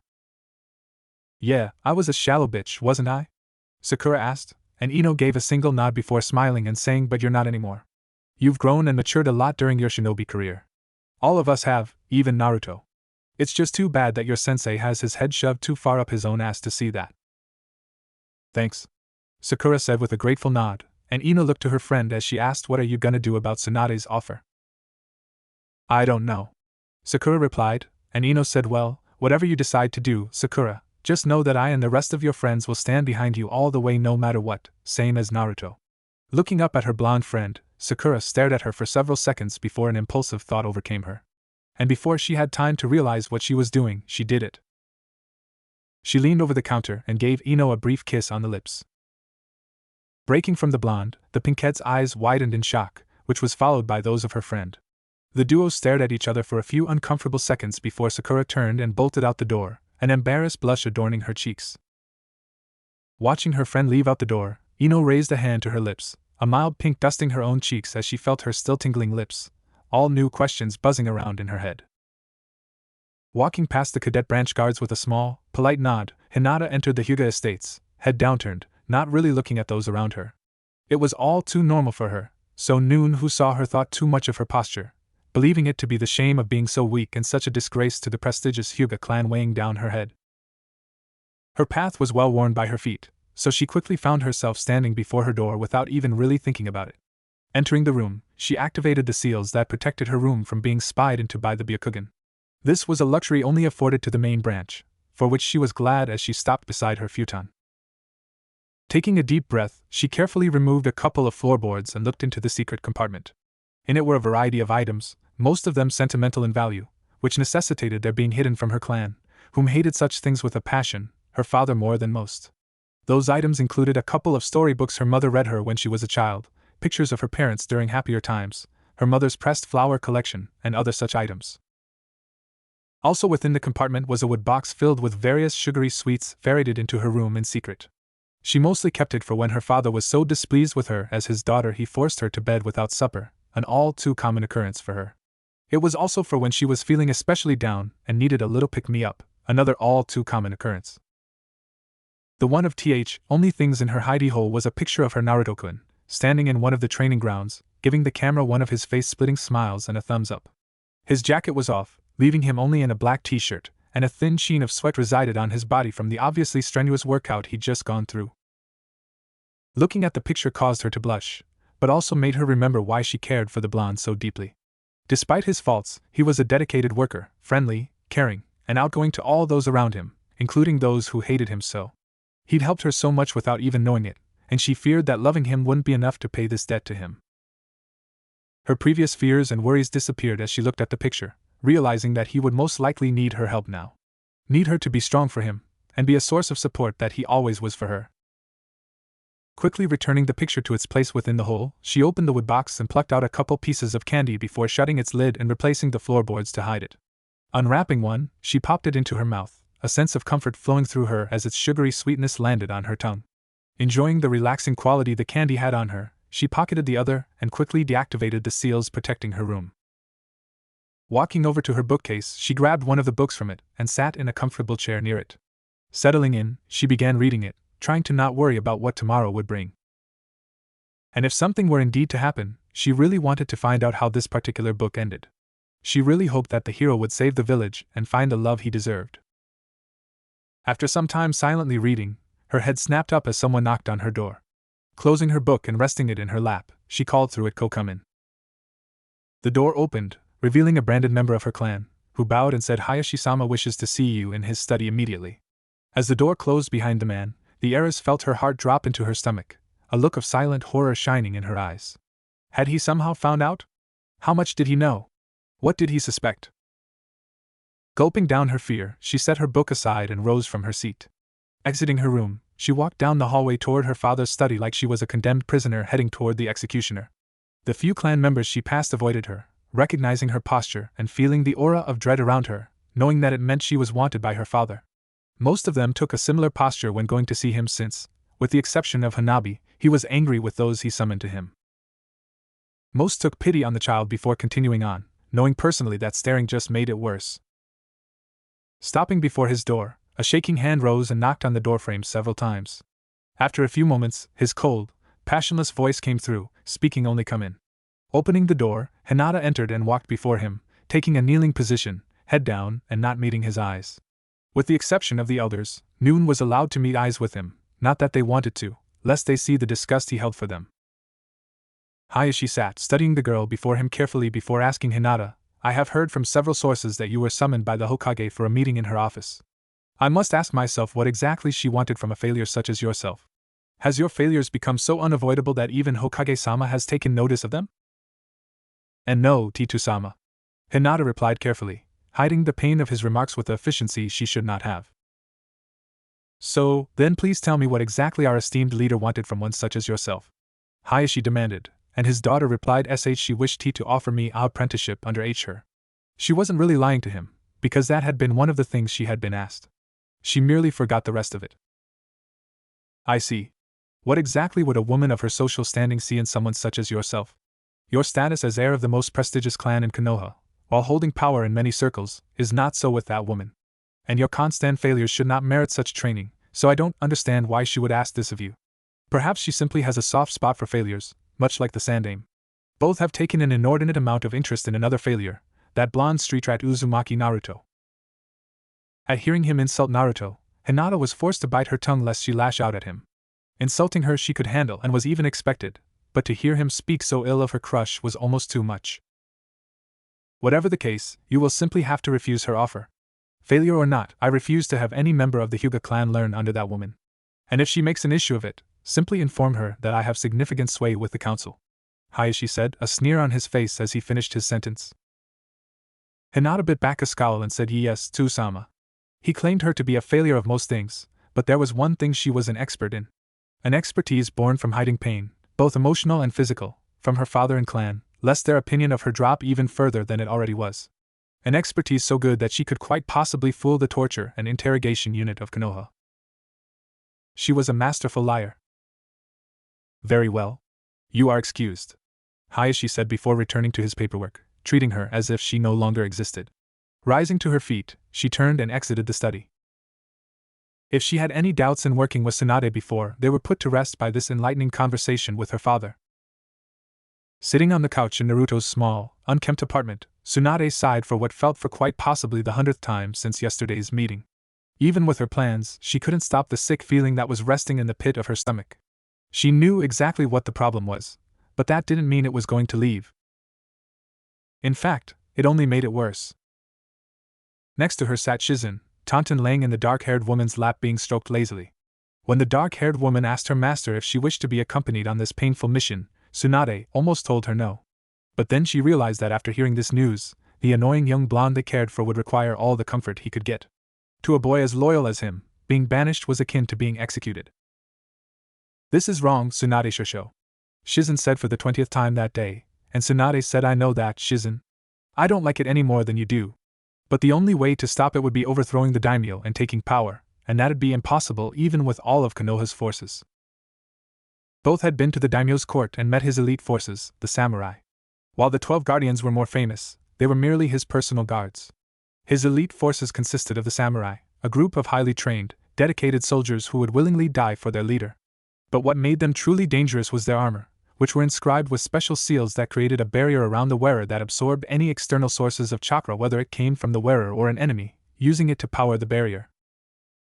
However, they were able to use an internal form of chakra manipulation known as Butsunairiki, which allowed them to augment their bodies in a variety of ways.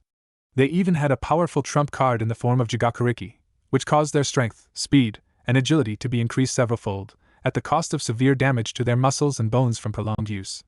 But they were willing to suffer that pain and sustain that damage, all to defend the daimyo.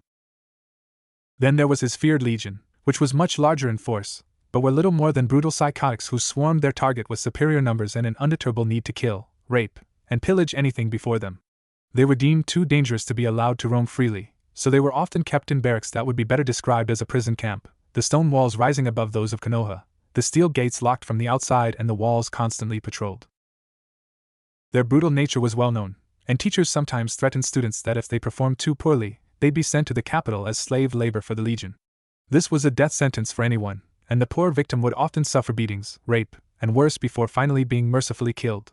Fortunately, no Hokage nor daimyo would ever allow such a thing to happen to anyone under either of their command, so the threat was useless once the students learned that. Two pairs of eyes turned to the door as the lock jiggled for a few moments before it swung open, allowing them to see Naruto standing in the doorway, blue eyes wide at the sight of his Bachan and Neichan sitting on his couch awaiting him. What were you doing here? Naruto asked, and Tsunade couldn't repress the sigh as she said, come on in, Naruto. We've got something to tell you. What?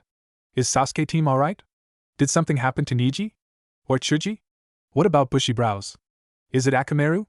The blonde questioned as he moved over to them quickly, fear filling his eyes. But his fellow blonde shook her head gently as she said, "No, Naruto, they're all just fine." "Then what is it?" Naruto asked, and Shizen suggested maybe you should sit down first, Naruto-kun. "Why? If my friends are okay, it can't really be that bad, can it?" Naruto replied with a broad grin, but it quickly disappeared at the somber looks he received from both Tsunade and the usually chipper Shizen. Even Taunton seemed depressed about whatever it was, laying in Shizen's lap, so full eyes locked on him. Despite what many people thought, Naruto was a highly perceptive and wise person. He realized quickly that whatever they had to tell him was bad if everyone was down about it. Immediately, his mind went into overdrive, thinking of every possible problem that could cause such a reaction from members of his family as he took a seat between the two. "Is there something wrong with Ero-sennin?" Naruto asked as he looked to her, and Tsunade answered no. "Naruto.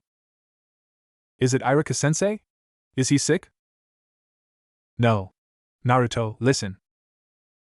It's you, isn't it, Bachan? You've got old person cancer or something?" "No. Naruto, just listen for a. It's Twechijiji. He's closing down his store?" "Naruto." All eyes turned to the brunette, even the pig in her lap, as tears began flowing down her cheeks, looking like she was about to start sobbing any minute. Even Tsunade was shocked by this outburst from her normally calm, level-headed assistant. "Nei-chan? What is it?" Naruto asked, his eyes glued on her, dread flooding him as he wondered what had caused this reaction in her. You're being banished, that's what," Shizen cried, tears still trickling down her cheeks. And with that, the entire world stopped, growing silent save for the occasional sniffle from the silently crying Shizen.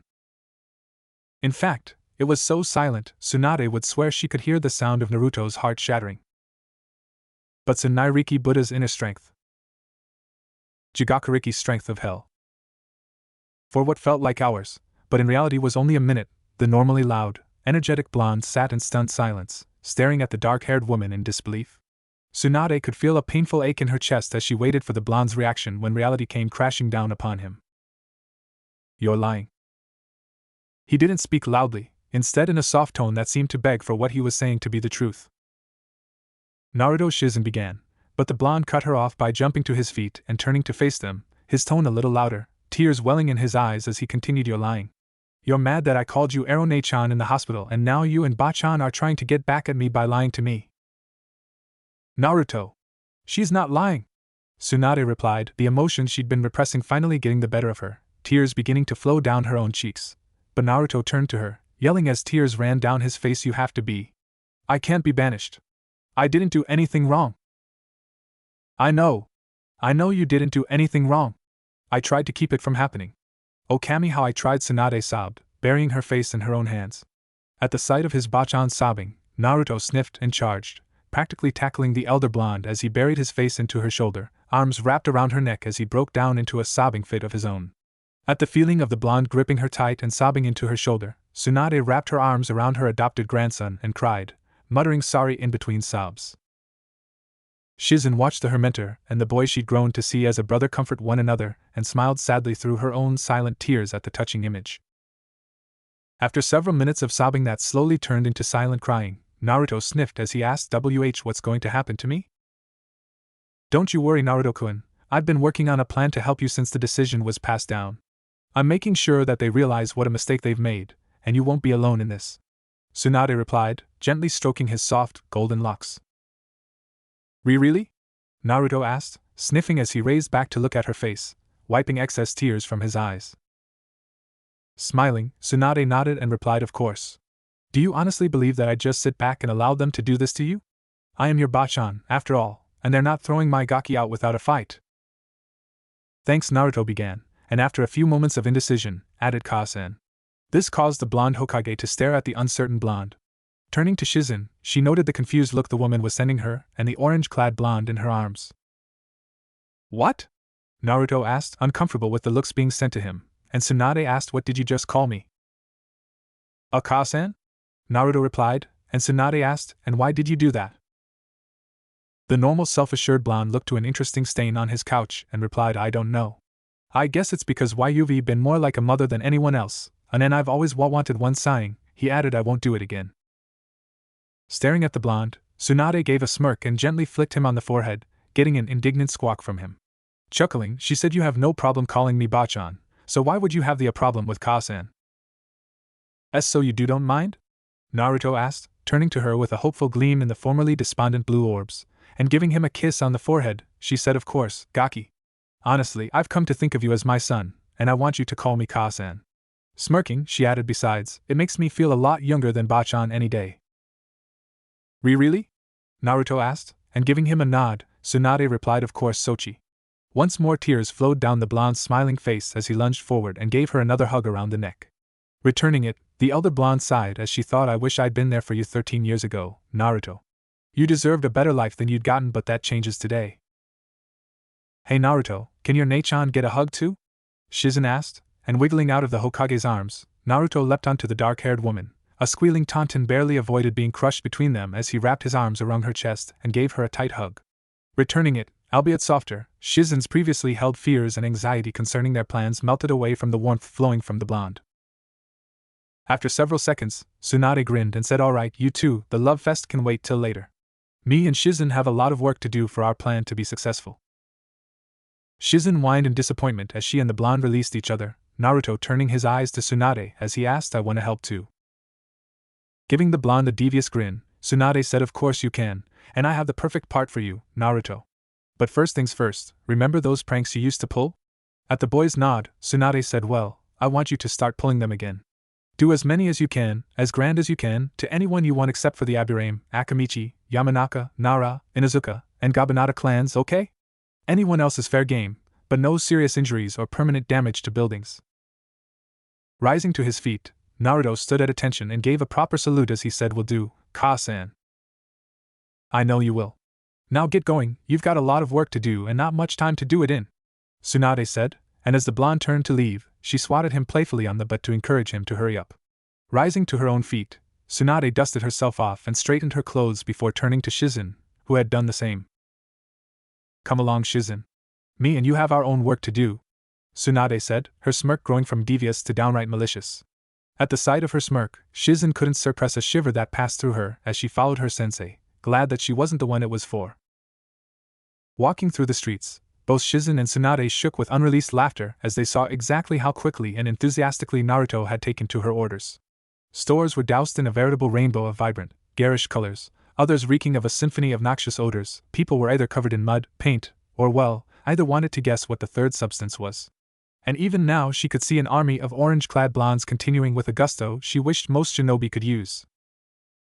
At the sight of the strolling Hokage, an overweight bald man that looked as if he had been attacked by a paint store waddled over as he cried, Tsunade-sama. Tsunade-sama. The brat has gone mad. You need to do something about him. Looking around casually, Tsunade asked, how can you be sure that it is indeed young Uzumaki Naruto that is doing this? I saw him with my own 2 eyes. Dressed in that orange abomination, with that damned grin of his. The man replied, and Tsunade said, I see. Well then, I shall investigate and see if it is indeed the brat who is doing this, and a proper punishment given. Starting to walk away, she missed the darkening of the portly man's eyes at the kanji adorning her back. However, she didn't miss the muttered demon lover in a tone he believed wouldn't be heard. And the next thing the man knew, an immaculately manicured hand was gripping him by the throat, his feet dangling at least 4 feet off the ground, panicked eyes staring down into the hard gaze of the Hokage, a look reminiscent of a predator eyeing a fresh kill in the normally warm chocolate orbs. What did you say? She snarled, and clawing ineffectually at her wrist, he gasped and replied, no, nothing. Tossing him aside like a sack of garbage and listening as he crashed satisfyingly into his cart, she said coldly, that's what I thought you said.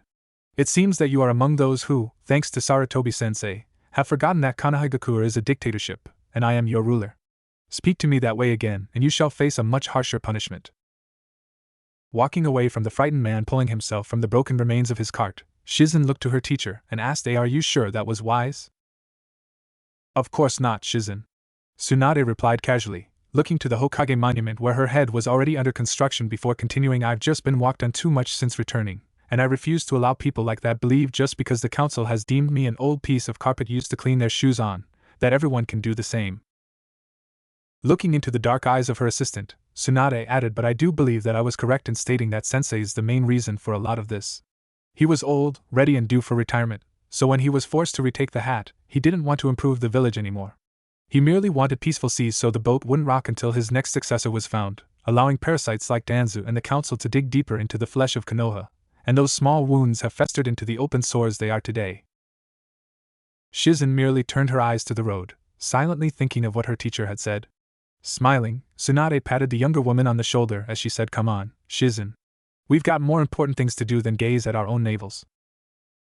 "Right, Tsunade-sama," Shizen said with a nod, her mood rising as she and her teacher hurried along to the Hokage Tower to begin the next stage of their plan. As they walked, they passed under a pair of ANBU standing atop a building. One was a purple-haired woman wearing a cat mask and with a traditional ninjato strapped to her back, hando rising above her shoulder. Her partner was a black-haired man wearing what appeared to be a wolf mask, and instead of a ninjato, he had a pair of Chinese hook swords crossed at his lower back. Cat was watching Wolf, who was leaning against a wall doubled over in laughter, holding his stomach. "Do you believe we should stop Uzumaki-kun, Shikigoro?" Cat asked, and he shook his head, gasping for breath as he panted, "And no way, Yugo. I haven't had this good a laugh since he became a genin." Straightening up, he took a few more deep breaths, collecting himself before adding, "Besides, from what I've heard on the shinobi grapevine, he's been banished from the village. Nothing we can do to as loyal a kid as him can match that." Turning, they saw Naruto wearing a black bandana over his head that went over his eyes with matching hat and cape land before an unsuspecting villager. Before she could react, he'd drawn a paintbrush and with 3 quick slashes, had painted an N on her chest in bright orange, which was noticeable on her red top. As she cried out in shock, he leapt away, looking quite ridiculous with his cape fluttering behind him, paintbrush raised like a sword. The dread pirate Naruto strikes again for ramen lovers everywhere. At hearing that cry, Shikigoro collapsed to the rooftop they stood on, howling with laughter as Yugo failed to hide her own laughter, though she managed to retain more dignity than her partner. Upon the Hokage monument, 4 orange-clad figures worked feverishly with spray paint and paintbrushes, leaving their mark on the faces watching over the village from such a high vantage point. The rigging system he'd come with during his academy days was refined and improved into a marvel of simplicity and efficiency, allowing him to work far faster than ever before. Red, orange, blue, green, yellow, pink, every color was being used. But instead of the haphazard graffiti he'd done as a student, he had more time to work, using a massive henge to keep his masterpiece and the work he was doing on it a secret until it could be revealed. And he grinned, barely able to wait until he was leaving the village, when his masterwork would be unleashed upon a waiting public. He couldn't suppress a childish giggle as he imagined the looks on their faces when it finally was. A trio of 10-year-olds charged through the streets, wearing green goggles over their eyes along with a hat and cape matching that of the dread pirate Naruto. The leader, a boy in yellow with a green scarf, had a couple cans of shaving cream, spraying down unsuspecting people with their contents.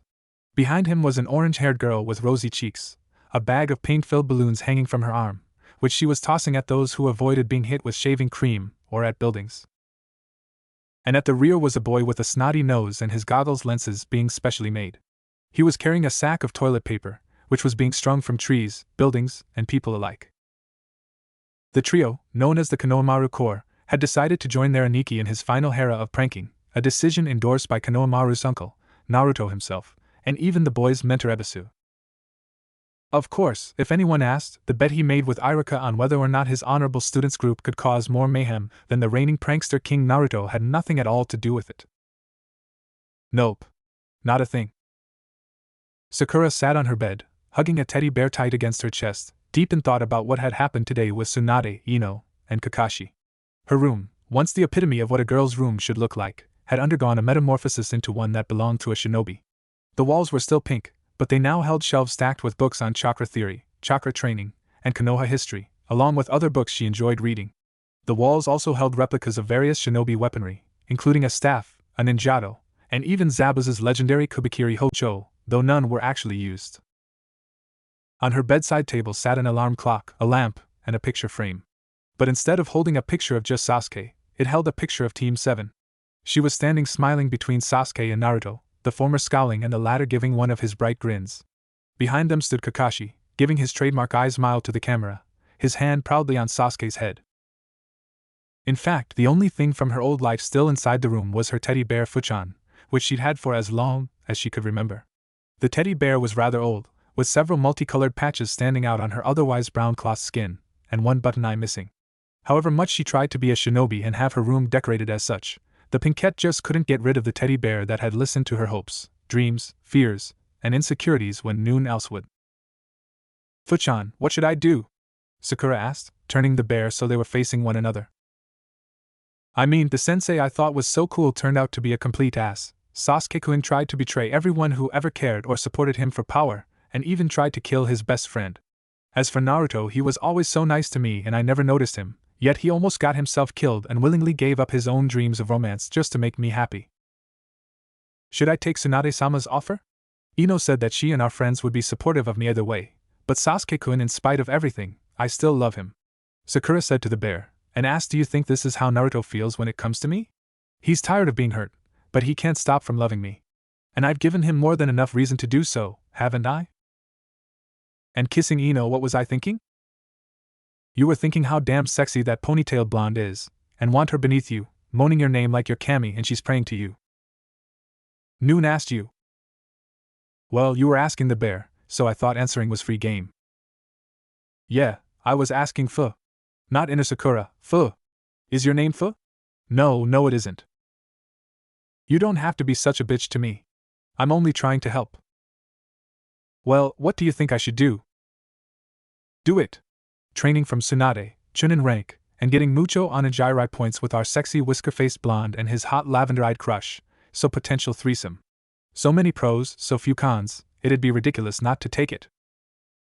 Turning to her teddy bear, Sakura sighed and said, well, what do you think, Fuchan? Listening silently for a few moments, the pinkette nodded with a smile as she said, you're right, Fuchan. Hugging it tightly, she said, thanks for the advice. You're so helpful, unlike a certain someone else I could mention. Hey! Tsunade stared down at the scroll she'd been writing on with a sense of satisfaction. Even though she had no power over the fate of Naruto, she could still make sure that the council and village understood exactly what it meant to get on the bad side of a senju, especially her. Rereading her work, a sense of pride filled her, and she smirked, wondering how many of the old fuckers were going to suffer from strokes over this. I, Senju Tsunade, Godame Hokage, do hereby appoint Hyuga Hinata as my second apprentice, effective immediately.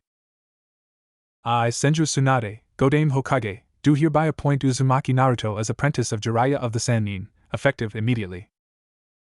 I, Senju Tsunade, Godame Hokage, do hereby release the contents of the Hokage library into my possession to be returned at my discretion. I, Senju Tsunade, Godame Hokage, do hereby appropriate the sum total of 8,857,411 ryo from the village's accounts to be paid to Uzumaki Naruto as preparation for 13 years of emotional abuse and criminal negligence done to him by most of Konoha's citizens and its justice system. I, Senju Tsunade, Godame Hokage, do hereby order the Hyuga clan to pay reparations to Hyuga Hinata in the form of 1,346,899 ryo for years of emotional abuse done to her by members of the Hyuga, Hayashi in particular. I, Senju Tsunade, Godame Hokage, do hereby promote Uzumaki Naruto and Hyuga Hinata to the position of Chunin, effective immediately. I, Senju Tsunade, Godame Hokage, do hereby release the Sandame's law regarding the parentage of Chunin Uzumaki Naruto, effective on the day of his banishment.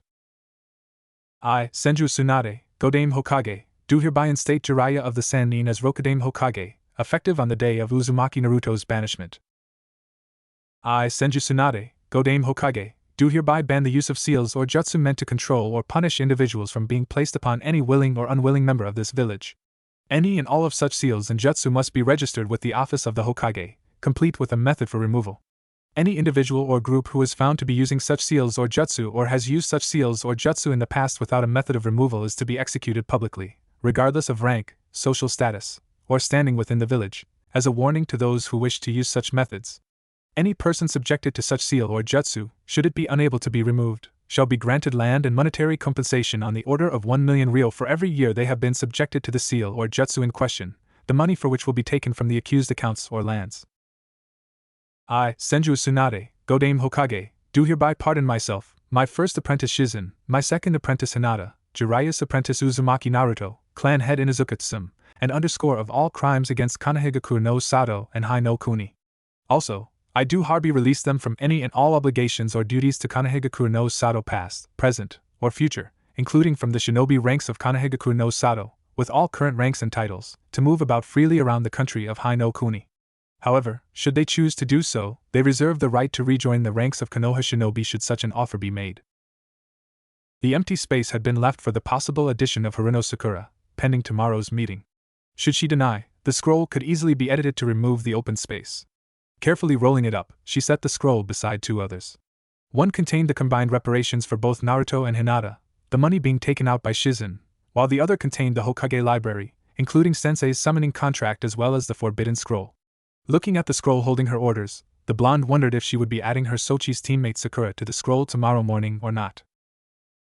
Turning to the large window, she burst into a fit of laughter at the sight of a large ball explode, raining multicolored paint upon several buildings and unsuspecting people on the street. Tsunade blinked blearily at her desk, head drooping closer and closer to it as the sun rose in the picture window behind her, as she cursed herself for having Sakura and Hinata meet her so damn early. Paperwork sat forgotten on the side of her desk, and most of it would remain there, because she knew that a lot of it was simply civilian or shinobi bitching about something they should be able to handle themselves. A smirk crossed her face as she knew that most of the bitching titi was about her hand's mission prankathon pulled by Naruto, with unsuspected help from his little fan club, Enko, Kiba, Kotetsu and Izumo, turning it into a contest of sorts. The winner had been decided at sundown, with Naruto squeaking out a victory, with the Konohamaru Corps and Enko tying for second, Kiba claiming third, with the team of Kotetsu and Izumo coming in last. The prankers had been privately disciplined by herself to keep up appearances. Enko was probably still bitching that there wasn't enough dango at the private punishment banquet she forced them to attend at the Hokage mansion. She'd heard that Ebisu was displeased with the honorable grandson and his friends for their actions yesterday, believing they should have done better and won the prank war, not to mention his bet. Of course, Konohamaru merely used his loss as further proof of the blonde's worthiness as a rival, declaring that he would beat the blonde someday. Kiba, for his part, claimed he would have won had he not still been injured, with Kotetsu and Izumo both showing themselves to be ashamed of their actions at least publicly. Privately they both couldn't stop laughing and even planning to start another one next month just for the hell of it. As for Enko, well, she didn't give a shit about what anyone thought, merely enjoying the event, and even had a little fun at the end of their banquet with the contest's victor. Poor blonde was probably still traumatized after the purple-haired Tokubetsu Jounin rubbed up against his back, making sure to press her barely concealed chest into his back as she purred lewd, downright obscene things in his ear and gently stroked his whisker marks. Naruto currently had a title belt bearing the Konoha leaf surrounded by the words Konoha's heavyweight prankster champion on the large gold-painted front plate. How such a belt was so quickly and expertly created was unknown, though it was assumed that Tenten's father, an ex-ninja who used his ninjutsu skills to quickly and efficiently create weapons, did so. Said belt was even now being worn by the proud blonde, whose smile grew as he showed it off to his friends, adding a little good-natured boasting with the visual. Maybe I can get a few minutes of sleep before one of them gets here, Tsunade thought as she absent-mindedly grabbed some of the paperwork and made a makeshift pillow pile to rest her head on. A smirk crossed her face as she realized, hey, all their useless bitching actually has some use after all. She was fast asleep as soon as her head touched the papers, which softly crinkled as her head rested on them. Her walk was slow, deliberate, much different now that the day of reckoning as it were was now upon her. Yesterday she'd been so assured of her decision, having gone to sleep believing she was doing the right thing. But now that she was actually about to face the precipice and considered diving into the dark abyss, filled with the uncertainties her choice would bring, she was honestly and truly scared. Terrified of what exactly could be awaiting her at the bottom of that fall. Would it be acceptance, friendship, even the love she had yearned so long for? Or would it be the same rejection and cold indifference bordering on disdain she'd been given so many times before? But the thought of those bright, expressive blue orbs of Naruto's giving anything less than complete and unconditional friendship and love seemed wrong. As if they were wholly incapable of doing such a thing except to his most hated enemies. But even then there would be a shimmer of hope that a more amicable coexistence could be found between Naruto and his enemy. That was the paradox of the blonde, a boy who'd been shown so much hatred, so much emotional abuse that his being so open and friendly to everyone around him should have been impossible. And yet, he gave his heart to anyone willing to offer him any form of relationship, even if it was merely the same common courtesy of accepting his existence everyone else got instinctually. Hey Hinata! What are you doing out so early?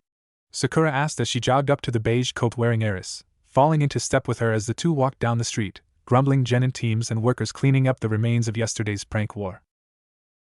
I have a meeting with the Hokage, Hinata replied, and Sakura blinked a few times before asking you have one too. At the demure girl's nod, Sakura remembered the question she was asked before leaving the blonde Hokage's office yesterday, and her answer of Hyuga Hinata. Oh, about what? Sakura asked, and Hinata replied, I don't think ISH should tell you. Sakura nodded, but then asked casually, is it about Naruto and his banishment? At the stunned look Hinata was giving her, Sakura knew that was indeed the case. And to be honest, she was surprised that the Hokage took her advice seriously. Finally, the pale-eyed girl found her voice and asked conspiratorially, how do you know? Because that's what my meeting is about too. Sakura answered, and Hinata nodded, smiling softly that at least someone on the blonde's team cared about him. Ino, despite being logical, was also a huge gossip, and the tale given to her by the pinkette next to her was quickly making its way through the shinobi circles. Much like civilians, shinobi were generally terrible about gossip. But unlike civilians, gossip with shinobi was passed with the same secrecy that a vital message was, going only to those they could trust with the info. And at the moment, shinobi opinion of the famed Sharingan-I Kakashi was at an all-time low, considering the sheer hypocrisy he showed in regards to his own frequently spouted motto, one given by his sensei, the godlike Minato. Furthermore, no matter how old they were, most shinobi revered their Jounin sensei as a deity, a wise and benevolent figure who was to take their students and mold them into the shinobi they were today. For Kakashi to besmirch such a venerable position in such a way, allowing personal bias to overtake him and cause him to ruin not one, but two future shinobi of Konoha at such a vulnerable stage of their career was considered the very height of idiocy. Which meant, in the eyes of most shinobi, Kakashi didn't need to be doing missions. He needed to be given a box of crayons, some coloring books, and put into a playpen so he couldn't hurt himself or others with his stupidity. Of course, being the quiet, introverted girl she was, many people felt her a trustworthy person to soothe the gossip itch. So she was quickly informed of Sakura's interaction with Kakashi, but not much else, since while a gossip, Ino knew some things were too personal, and in her case embarrassing, to tell. Thus Hinata didn't know how Sakura took it, but considering that the people who told her didn't speak negatively of the girl, she probably believed her reaction to be as negative as everyone else's. Entering the large building of the Hokage in silence, they quickly walked up to the office door of their leader, the secretary nodding to them before pushing the call button and speaking. Genin Haruno and Hyuga are here to speak to you, Hokage-sama. After several long moments, the speaker came to life with a sleep-heavy reply of send them in. Please enter, the woman said, motioning to the wooden door. Looking to one another, both girls nodded and opened the door to their future, and both nearly burst into a fit of laughter. Because sitting behind her desk was Tsunade with a half-asleep look on her face, a pile of papers before her with one sticking to the side of her face. Hokage-sama, Sakura managed while fighting her giggles, and at the woman's questioning gaze, pointed to the side of her face to indicate the paper stuck there. Blinking blearily several times, the woman reached up and felt the paper stuck to her face. This woke her up quickly, and she removed it before working hastily to somewhat organize her pillow into a stack of papers. Coughing into her hand, a mild blush on her face, the woman said, well, you both know why you're here, correct? At their affirmative nods, the blonde woman nodded as she asked, remember, that this is going to be very difficult for both of you, and noon will fault you should you decide not to. So, are you willing to aid me in helping Naruto? Hinata's previous insecurities flooded her mind, trying to break her fragile grip on her reserve. However, the smiling face of her blonde crush appeared in her mind's eye, reminding her of the person they were banishing. The determined young man, who in spite of his faults, worked hard to better himself, and would gladly die to protect the village he loved, even if they would sooner have him dead than do the same for him. Frowning as she found her resolve, Hinata nodded and spoke in a soft, yet still firm tone, yes, Hokage-sama. Watching Hinata, Sakura smiled slightly as she turned to face their leader, as she said, of course, Hokage-sama. Smiling at the two young women before her, Tsunade folded her hands before her on the desk as she said, very well, but do not forget this was your decision, and you knew the difficulty of it. Now I want the both of you to pack anything you might find necessary for an extended trip outside the village. Why? Sakura asked, and Tsunade replied, because you are going to be joining Chunin Uzumaki Naruto during his banishment. Both stared at the brown-eyed woman in stunned silence, their minds trying to decipher what they were just told. Finally, Hinata's synapses fired off in the right order to allow an intelligent response of what? That is what you have agreed to. To join him during his exile and make sure that he has friends during this, the most difficult time in his life. Like stated, to say this won't be easy is an understatement, so do either of you wish to back out? This will be your last chance, for after you leave this office, you are bound to a mission given by the Hokage. So, do you wish to decline? Tsunade asked, carefully studying the two girls, who'd become stone still in thought. Finally, as one they answered no. Smiling, Tsunade said, thank you both. And congratulations. FO for what? Sakura asked, and pulling a pair of Chunin vests from her desk, she laid them before the two girls, fighting not to laugh at their dumbstruck faces as she said, for your promotions to the rank of Chunin by order of the Hokage.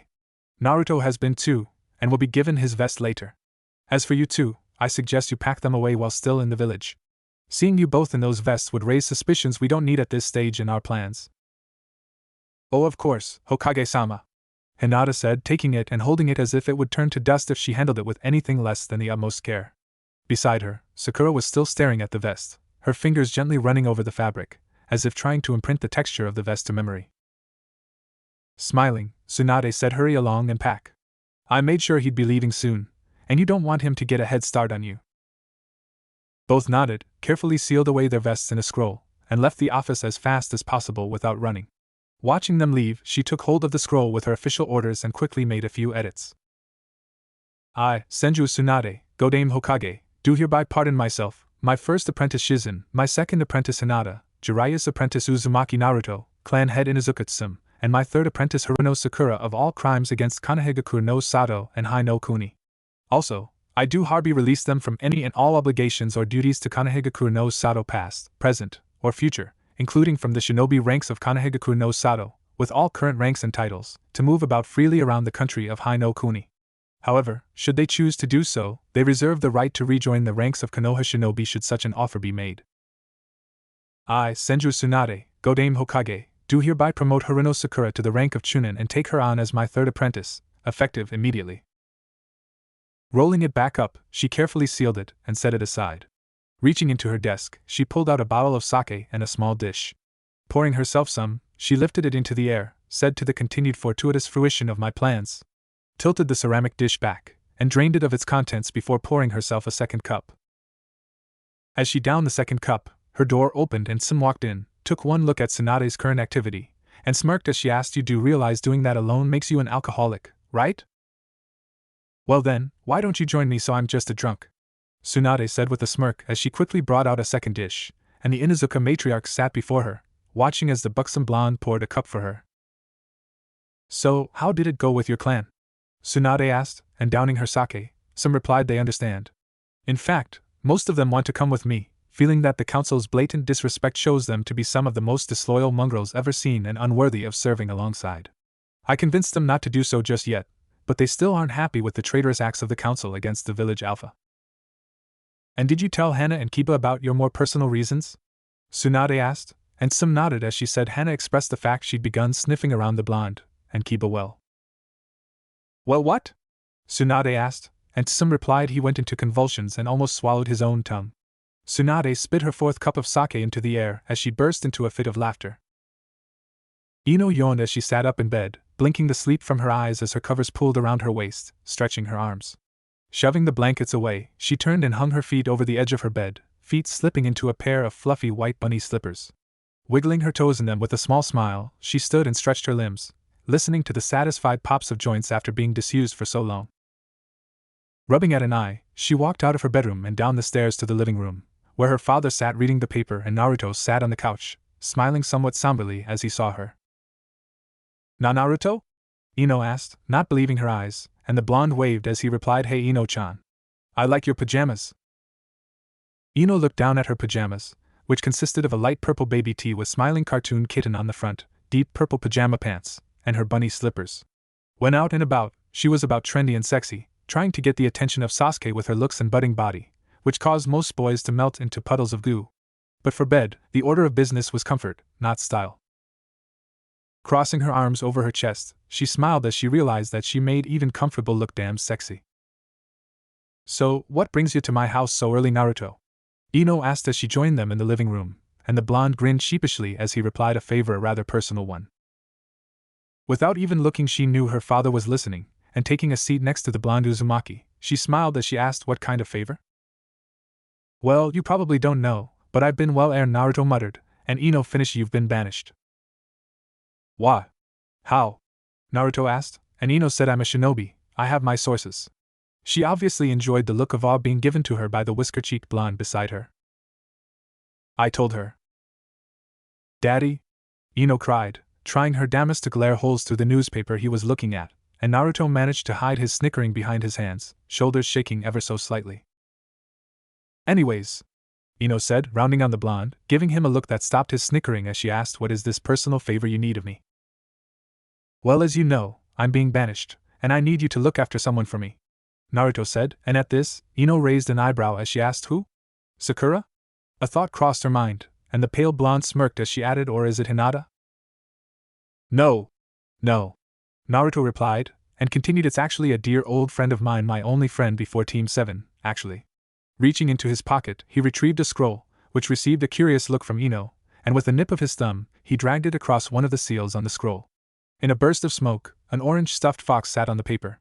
It was missing a black button-like eye, and its orange fur was threadbare in some places, with other places covered in striped, polka-dotted, or solid color patches. One of the large ears drooped down, and its fuzzy white-tipped orange tail seemed to be new, having been replaced. A blue bandana with a crudely made Hittite on it hung around the fox's neck completed its appearance. This is Chu, and I would bring him with me, but he's very loyal and loves Konoha, so he doesn't want to leave. We'll miss each other, but I can't bear to force him to come with me. So I was hoping you could look after him for me while I'm gone, Naruto said, unconsciously stroking the toy's head. Why me? Why not Sakura, Hinata, or anyone else? Ino asked, and Naruto looked away as he said, well, I would, but he doesn't feel safe or comfortable around Hinata-chan's family, and I think Fu would get jealous if Sakura-chan brought Chu home. You know about Fu? Ino asked, and Naruto nodded as he said yeah, during the second part of the Chunin exam. She was feeling scared, so I decided that it might help if we talked. During our talk she told me about Fu, but was embarrassed afterwards, so I told her about Chu. Looking hopefully to the Yamanaka heiress, Naruto asked, so, will you take care of Chu while I'm away? Giving him a reassuring smile, Ino nodded and said of course. Thanks, Naruto said with a relieved smile of his own, and said if you need to talk or feeling lonely or something, you can speak to Chu.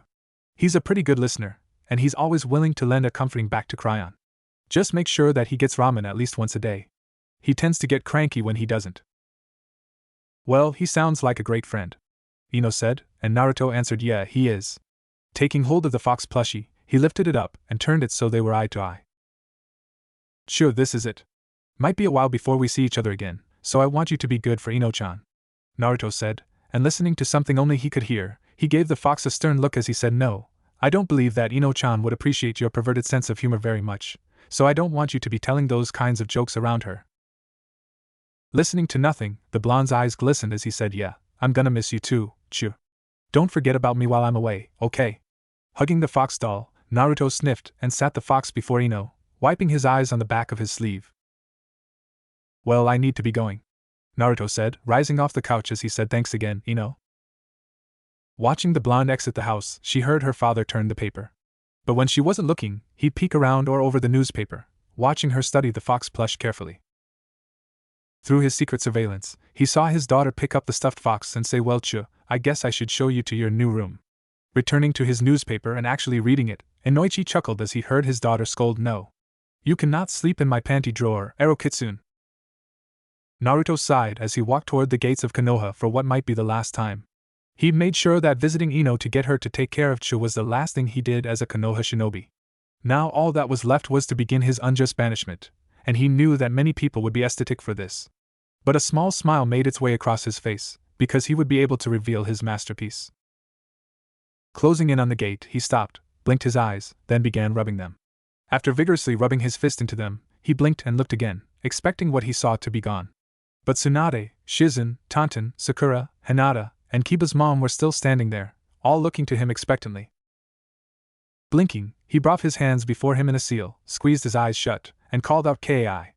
As his chakra flared. Flaring his chakra again, he slowly opened his eyes, expecting the cruel genjutsu to be gone. But no, the small group was still there, all of them still watching him. Scratching his head, Naruto asked what kind of genjutsu is this?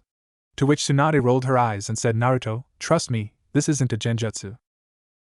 But why are you all here? The blonde asked, and Sakura smiled, wrapping an arm around her teammate's neck as she said, because we're going to be joining you, you big goof. What? But Sakura-chan, Hinata-chan, you can't just pack up and leave for me, Naruto cried, before looking to Tsunade as he said, and what about your position as Hokage? I didn't damn near kill myself to get you to accept just for you to blow it off. He finally looked at Tsum as he asked, and what about Kiba? How can you just leave your son for a stranger? Tsunade sighed as she said, Naruto, I refuse to simply sit by while those bastards on the council walk all over me and toss you out like trash. And didn't you say you thought of me as a mother? At the younger blonde's nod, Tsunade grinned and said, well, What kind of mother would I be if I let them abuse their authority by unjustly banishing my son and not follow him? As for me and Hinata, we both care about you, Naruto. We were offered the chance to join you by Tsunade-sama, and we willingly chose to join you. You're one of my closest friends, and I simply refuse to let you go out in the world all alone. You wouldn't last 3 days without me, you baka," Sakura said, and when Naruto looked at her, she stuck her tongue out at him playfully. But what about Sasuke?" Naruto asked, and the pink-head smile disappeared for several moments as she thought about the last Uchiha. Finally, she smiled and said, "He's home, you succeeded. And besides, I think Sasuke would want me to follow you." Really? Why?" Naruto asked, and at this her smile fell again as she said, "I was a real bitch to you, Naruto, trying to get in good with Sasuke."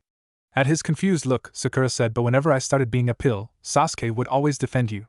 After you went after him, I was forced to do some serious soul-searching, and came to a realization." "What?"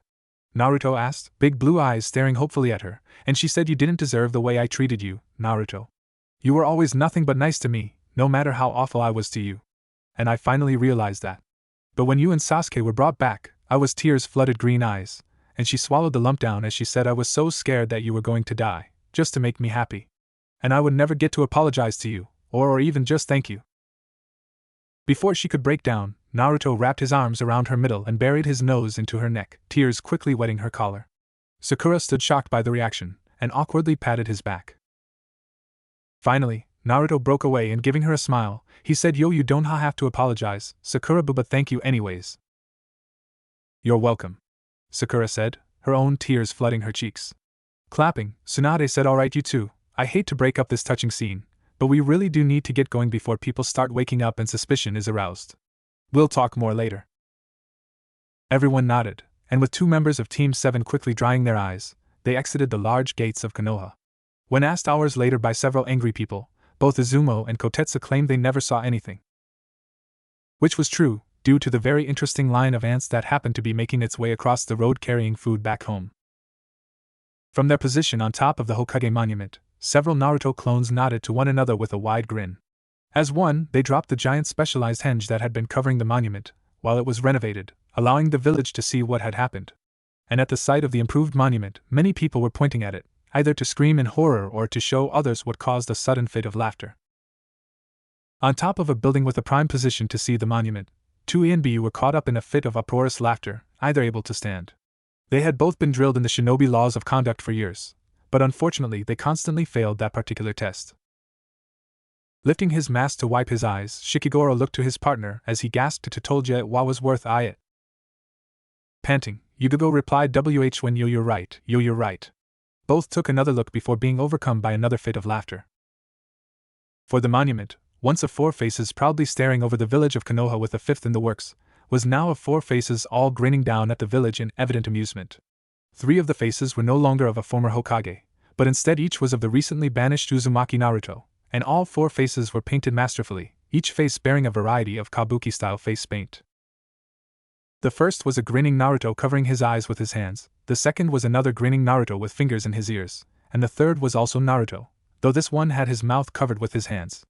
The fourth was still of Namake's Minato, but now he was giving his best face-splitting grin, giving the village a one-fingered salute. Flashback no jutsu.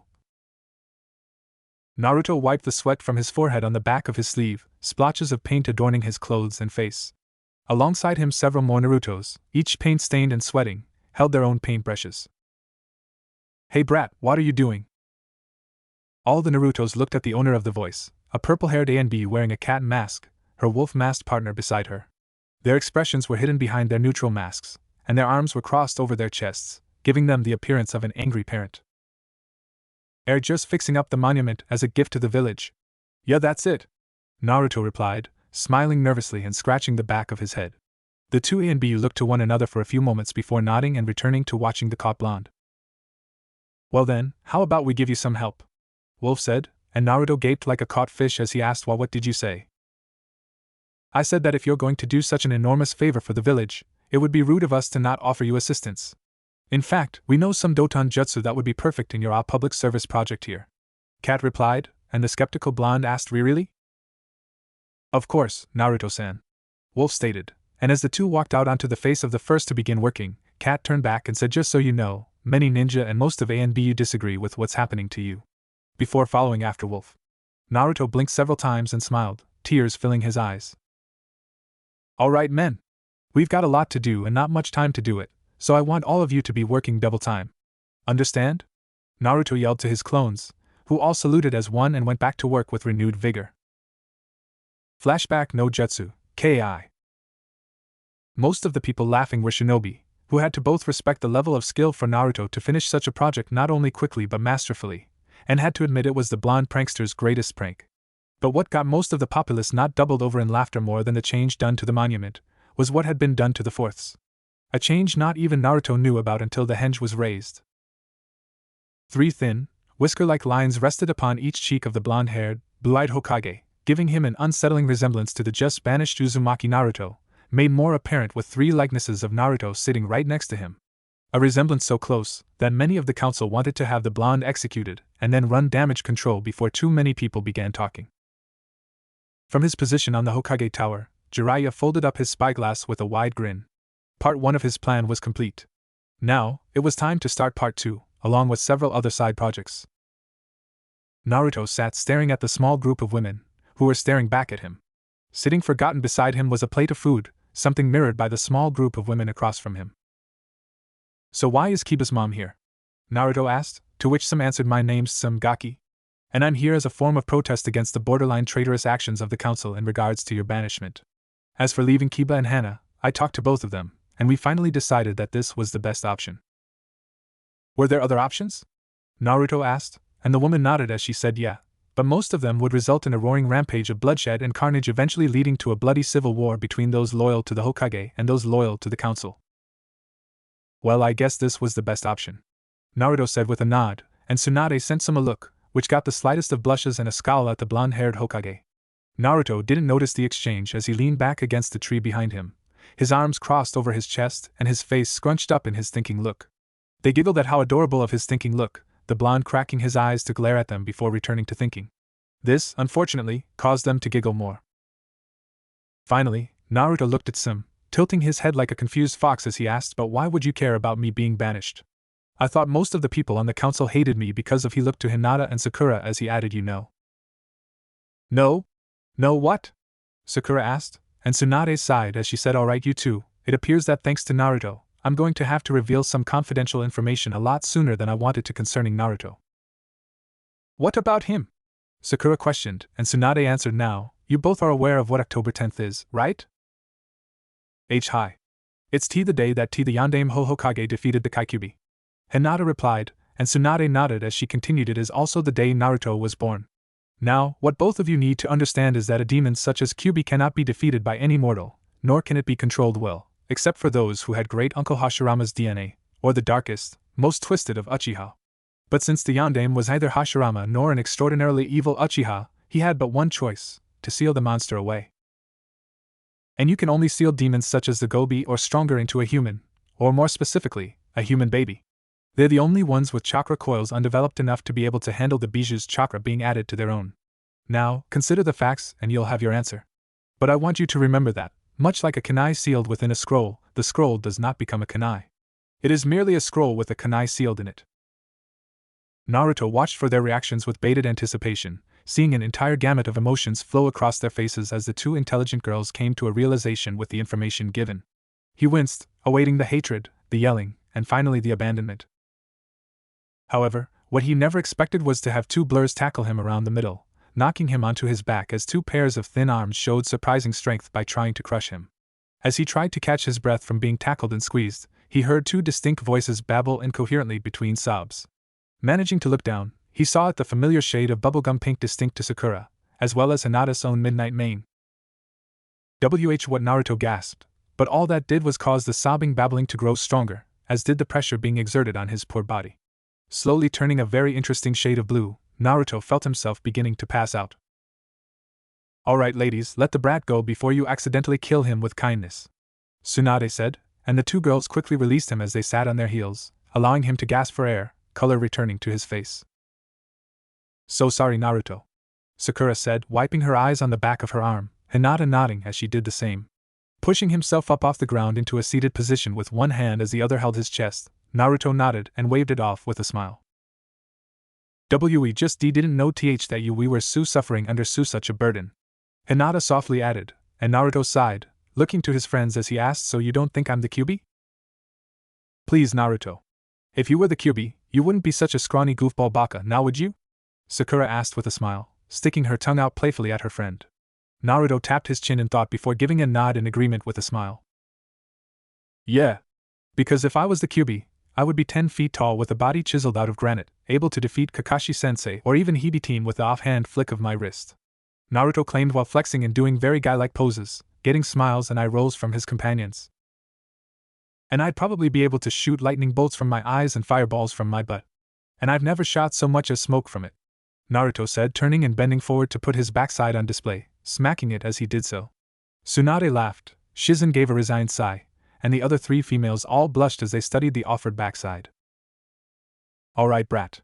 Now that we've all seen that flat ass of yours, we can get to work, Tsunade said, purposefully ignoring the scowl/pout from the blonde as he harumphed, sat down, and crossed his arms over his chest. But instead of showing them his anger at the remark, the trio of women merely noted how adorable he looked while doing it. Now, first thing we need to do is to pool together our resources and see what we've got to work with. Unseal everything you're carrying and group it in piles before you so we know a basic idea of what we have, Tsunade said. The others nodded, and began emptying their weapon pouches before them in small piles. They then began opening scrolls and unsealing weapons and other things. What the others quickly noticed was just how quickly the blonde's various piles were growing larger than theirs. Naruto, where'd you get all that? Don't tell me you spend most of your money on that stuff, Sakura said, and the blonde merely grinned as he said, nah. It's mostly stuff I found lying around, left by careless shinobi. You'd be surprised at what you can find if you just take a few seconds to do a little searching. I mean, I've found kunai and shuriken that were practically new just laying around in the throwing range early in the morning, long after the last person went home for the night. And all the wire I've found is enough for dozens of large spools. Shaking his head, he said, I swear, some people can be so wasteful when they've never had to do without. And you have? Some asked, and the blonde nodded as he replied, yeah, but that was a long time ago. After I met Twechijiji and I am Nachan, I spent less on food and no longer had to choose between food or rent. Before anything more could be said, Naruto chose to change the subject by beginning to reseal much of his excess as he asked, so Kazan, what are we going to do now? Well, there's a town nearby called Otafakagai where we can resupply and spend a night or two to properly plan a course of action for our little group. We'll also need to get some new clothes for you, Sakura, and Hinata, Tsunade said, and the blonde frowned as he muttered, but I like orange. I never said you can't wear orange, Sochi, Tsunade said, continuing, you just can't wear that jumpsuit anymore. It's a little too distinctive, and we're going to need to be less distinctive from here on out. Yeah, and maybe you can do something about those distinctive hot air balloons on your chest, Tsunade-sama. Some remarked with a grin, which received snickering from Naruto, Hinata, and Sakura, as well as a small smirk from Shizen. Tsunade merely frowned and said, you're one to talk, Tsum. You'd have to be blind not to recognize the Inuzuka markings on your cheeks. Tsum scowled in return, and Shizen sighed as she said, please don't kill one another, Tsunade Seishu, Tsum-sama. Oh, don't worry, Shizen, I won't kill Tsum. I have more creative ways to repay our dear Inuzuka than childish insults or murder, Tsunade replied with a grin, and other women stared in horror at the thought of Tsunade telling the blonde boy her biggest secret. Do you know what's going on? Naruto asked Sakura and Hinata, who both shrugged. Naruto turned to Shizen and asked, how about you, Nachan? Do you know what's going on? The dark-haired woman merely sighed and said, unfortunately I don't, Naruto-kun. And that's what's scaring me most at the moment. Alright, ladies and gentlemen, let's get going to Otafakagai before night falls. Tsunade suddenly spoke up with a smile, and the group quickly repacked and left, not leaving a trace they were ever there in the first place. Hatake Kakashi smiled at the noon sun as he removed the orange-covered book from his weapons pouch, heading toward the hospital to look after his son. The Hokage monument was in the process of being repaired from Naruto's final stunt, one that got a chuckle from even the masked Cyclops. But as he found amusement in the remodeling, Kakashi purposefully ignored the similarities between his former student and his late sensei, even as they stood on display in the form of giant stone faces. Of course, now that the uproar had died down, people were questioning how exactly he'd managed to make such drastic changes in so short a time. Doing so would require a number of powerful Doton jutsu, and Kakashi made sure he knew every jutsu in the blonde's arsenal. And as he wanted, the blonde's arsenal was limited quite severely, with only 3 combat-useful jutsus. and none of them were an elemental jutsu powerful enough to do that. So Kakashi knew the blonde had help, but didn't know who it was. His list of suspects at the moment could be considered quite large, as the decision to banish the boy had been very unpopular amongst the shinobi population. The chance to aid in the prank and stick it to the council as it were could be seen as too good to pass up by many of them. As he walked, he ignored the glares and mutters from many shinobi who saw him, and mused that this must be what Naruto went through every day. Of course, he didn't have much use for the opinions of his fellow shinobi, because all that mattered was that Sasuke succeeded as a shinobi. When he spoke of ninja who do not care about their teammates being less than trash to Team 7, he meant that if Naruto and Sakura didn't care about Sasuke, then they were less than trash. The blonde and Pinkette were only stepping stones for Sasuke to reach the greatness he deserved, to make Obito and the Uchiha proud. Of course, he never thought that if Obito was to show up and learn of Kakashi's actions, he wouldn't be proud. The Uchiha would be disgusted beyond belief, and most likely rip Kakashi's implanted Sharingan eye out with his bare hand.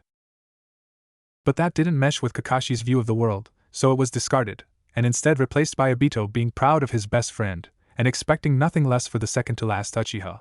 He would also be disgusted by the council's decisions regarding Sasuke and help make sure Naruto stayed in the place befitting him, as Sasuke's footstool.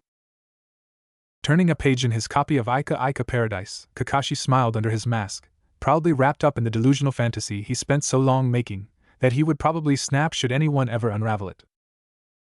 Entering the hospital, his feet automatically carried him to the room containing Sasuke, where he expected the child to still be forcefully asleep. But as he entered the room, his eye widened as he heard an all-too-familiar scoff that could only belong to one person. Lowering his book, he looked to the bed where Sasuke sat, black eyes focused on the silver-haired Jounin. "Sasuke, glad to see you're awake," Kakashi said, closing his book and returning it to his weapons pouch as the boy asked, "Why am I still here?" "In the hospital?" Kakashi asked, but his student replied, "No, why am I still in Konoha? I should be in Otogakure by now." "You don't remember?" Kakashi asked, and the dark-haired boy replied, "No, I remember the seal on my neck hurting, and black marks crossing my skin. But then all I remember is hatred, pain, and red chakra." "Red chakra?"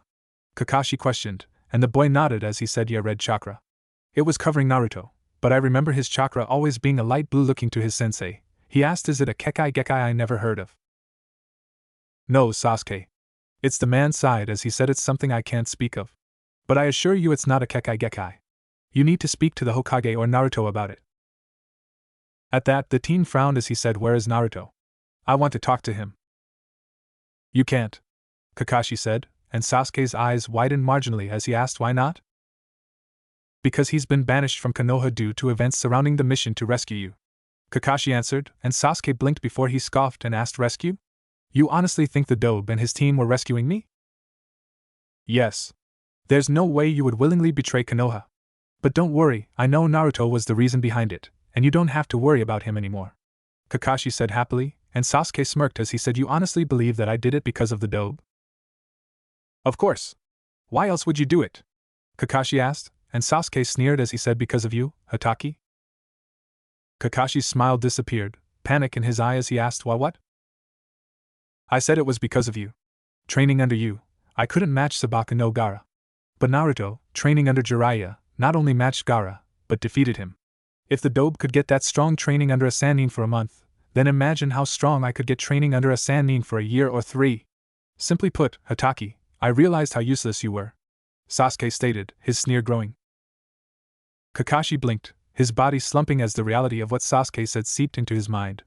But the carefully created fantasy would not be so easily destroyed, and he quickly found a way to get back in his son's good graces. Kakashi straightened up, giving a smile as he said, "You're right, Sasuke. I wasn't training you properly."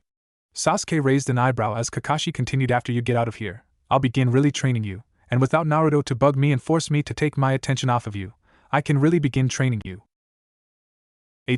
Sasuke scoffed, and Kakashi's smile grew as he said, "In fact, I can even teach you the technique used by Naruto. By the time we're through, you'll be the strongest Hokage we've ever had." Sasuke stared at the man, but nodded as he said, "All right, I'll continue training under you." "Excellent," came a new voice, and both figures turned to the door, where Koharu stood, giving the duo a grandmotherly smile. "Koharu-sama, what brings you here?" Kakashi asked, and the elderly woman replied, "Why, just to tell our young Uchiha that as soon as he's well enough, he can return to training under you, Kakashi-san." Kakashi looked to the woman with surprise, but she merely nodded and sent him a silent reply that she'd tell him later. He nodded back and both looked to Sasuke, who was smiling happily. Well, I should let you rest, Sasuke-kun, Koharu said, turning and hobbling out the door. She's right, of course. You need to recover so we can get to some real training, Kakashi said, giving his student an eye smile before taking his seat, Ika out and open before him. Sasuke merely sighed, slipping under the covers and closing his eyes, pictures of a dead Itachi dancing in his head. As she walked out of the hospital, Koharu sighed and spit on the ground, as if something foul had found its way into her mouth. Continuing to walk, she stopped and sat on a park bench, holding her cane before her, awaiting someone. She was soon joined by the large form of Jiraiya, and as he took a seat, she tapped her cane onto the ground, a small genjutsu/barrier coming up around them, making the bench appear empty, and their conversation silenced beyond the edge of the barrier. As soon as it was up, the white-haired sage looked to the elderly woman as he asked how did it go. Kakashi looked like he was about 5 seconds from wetting himself in joy, and the Uchiha looked about as smug as ever. Koharu said. Sighing, she leaned back on the bench and asked, are we doing the right thing, Jiraiya-chan? I don't know. We can only do what we can and hope that we don't fuck up too badly, Jiraiya answered, and the elderly woman said, I just wish that we could do this in a way that didn't make me feel so dirty. I threw up a little in my mouth when I had to side with Danza during the meeting, especially with Naruto-chan. I know, Koharu-sama. But we need him to trust you as much as a man like him is capable of until we can dig that bloated tick of a man out and cure the infection he brought with him. And unfortunately the only way for him to trust you is for you to side with him in matters such as this, so you can get the information needed to finally be rid of him, Jiraiya said. The elderly woman nodded. She knew her teammate's student was right, but it still made her feel sick. Sighing, the woman smiled and said, you know, Naruto-chan used to call me Bachan. He was always so cute waddling around Sarutobi's office with the Hokage's hat on his head. Her smile fell as she continued, and now I'm an accessory to his banishment, throwing the blonde who used to see me as his granny out of his home. Worse of all, my granddaughter Moegi-chan found out, and now hates me for banishing her and Aizen from Konoha. Feeling a heavy hand on her shoulder, she turned to the large man as he said, I know, Koharu. But I believe that when we can return him home and explain it to him, he and she will both understand and forgive you. She gave a weary smile as she said, thanks, Jiraiya-chan. You were always my favorite of Horizon's students. Closing her eyes, her smile disappeared again as she said, I just hope you're right, and my grandchildren can forgive me for what I've done, and understand it was for the good of Konoha. A scowl crossed her face as she said, I've always hated those words. For the good of Konoha has been used to justify some of the worst crimes and greatest tragedies this village has ever seen. I know. Minato said those very words before he sealed the Kyuubi into Naruto, and Sarutobi used them when he explained why he kept me out of Konoha and Naruto's life for 13 years with lies, deception, and long-term missions in faraway lands. Jiraiya said, scowling as he remembered that conversation with the elderly Hokage. And it turned out to be their last conversation, which ended with Jiraiya spewing a bile-loaded rant at his sensei and storming out of the office, leaving an ancient-looking Sarutobi withered in his chair. Did you know that was the first time I ever had truly traitorous thoughts concerning Konoha, including killing sensei? Jiraiya asked, and the woman sighed as she said, I've had that urge a few times myself as I was forced to watch that blonde cherub be all but abused emotionally from afar, unable to help due to both the council and Sarutobi to keep a low profile in concern to the blonde. Can't have influential figures showing too much concern for an orphan was Sarutobi's excuse. You know what the sick part is? I believe that had I tried to do so, the only thing that would have caused Sensei to stop me is that he wouldn't want me to become a missing nin over it, Jiraiya said, and the woman as he nodded, and I believe, in a way, that Sarutobi-sensei was looking to die against Orochimaru. He was planning to use the Shiki Fuin all along, seeking to seal himself and Orochimaru into the Shinigama's belly. He probably felt that if he condemned himself to eternal torment alongside Orochi team, he could begin to forgive himself for the mistakes concerning both the snake bastard and Naruto. I know, Koharu said, and both fell silent, deep in thought. After several moments, Jiraiya rose to his feet and said, well, I've got missions to give out, papers to sign, and a Machiavellian plot to set into motion. Keep an eye on Danzu, and inform me if that old warhawk lets anything slip. All right, Jiraiya-chan, Koharu replied, slowly rising to her feet with a groan, muttering, damn Sarutobi. He never did tell me how he managed to avoid the pains of old age, the cruel old monkey. Jiraiya laughed and said, by Koharu-sama? She gave a small wave, dropped the barrier/genjutsu, and said, goodbye, Jiraiya-chan. See you later. And with that, the two departed on their separate ways. Standing outside of Otafukagai, Tsunade grinned and said, welcome to our first stop on this training trip. Now, we need to decide who goes to get new clothes and who gets the hotel rooms for the night. Shizen thought for a few moments before a grin crossed her face as she said, well, I think me and you should go get the hotel room, Tsunade Shirsho. We can let some take our students to get their new clothes. Looking to her oldest apprentice, Tsunade noticed the look in the girl's eyes and couldn't stop a smile of her own as she quickly caught on. Excellent idea, Shizen, Tsunade said, turning to the dark-haired woman and shoved a wad of Ryo into her hand as she said, here you go, Tsum. You take this money and get the brats some clothes. She grinned at the look of shock from Tsum, but the blonde-haired Sannin didn't give her a chance to respond before turning her attention on Naruto as she said, and you, Naruto, can get orange, but you'll have to make sure it goes with your new accessory. What accessory? Naruto asked, and both Hinata and Sakura hid their giggling as Tsunade pulled out a sealing scroll and unsealed a green chunin vest, which she held out to him. Staring at in shock, the blonde boy barely heard Tsunade say, Uzumaki Naruto, for performing above and beyond the call of duty on a mission well above your rank, I officially give you a field promotion to the rank of chunin. Congratulations, Sochi. The gathered women watched as Naruto carefully took the vest from the buxom woman, giving it the reverence normally seen for a holy artifact. Sliding off his orange jacket and delicately putting the vest on, he closed it and stared down at himself, as if not believing it. Looking up to Tsunade, she smiled and hugged his neck, placing a kiss on his forehead as she said, believe me when I say that you deserve it. Straightening up, she smiled and said, now, come along, Shizen. We've got hotel rooms to rent. The two women quickly left as Tsum merely stood stunned at the newly minted chunin before her. Congratulations, Naruto, Sakura said as she quickly unsealed her own vest and slid it on, Hinata giving him a hopeful smile as she did the same. He looked over and stared at them, taking in their vests carefully as realization hit him. Yo, you guys made chunin too? Naruto asked, and at their nods he gave them a bright smile as he said, that's great. 3 chunin out to take the world by storm. Sakura grinned as she thought Naruto dance of joy in 3, 2, 1 and on cue, he began jumping around, pumping his fist in the air, and shaking his butt as he whooped and hollered happily, ignoring the looks he was receiving from the people around them. Hinata blushed, smiling softly as she decided that today was indeed a red-letter day for her. Maid Chunin escaped her family, and has been able to look at Naruto's but without having to worry about being caught several times. Yep, today was definitely a red-letter day for one Hyuga Hinata. Tsum finally snapped out of her stunned state, looked from the money in hand to the direction Tsunade and Shizen left, then back to the money. Scowling, she muttered, that sneaky bitch, as she shoved the money into her pocket. Turning to where Naruto was still dancing and being watched by Hinata and Sakura, Tsum grinned, enjoying watching the blonde shake his ass without fear of being caught, much like Hinata was. After a few moments of enjoying the show being put on by Naruto, Tsum cleared her throat and said, alright Naruto, while we could enjoy watching you shake that tight little ass of yours all day, unfortunately we have other things to do. Now come on, we've got to get you 3 more chunin-appropriate clothes. Naruto, Hinata, and Sakura stared at the woman in shock before Naruto muttered, are all the women in Konoha perverts, or is it just all those I know? Sakura sent Hinata a look, and barely managed to stop herself from laughing as the former heiress blushed at Naruto's statement. Tsum stopped and turned to the trio and said, come on.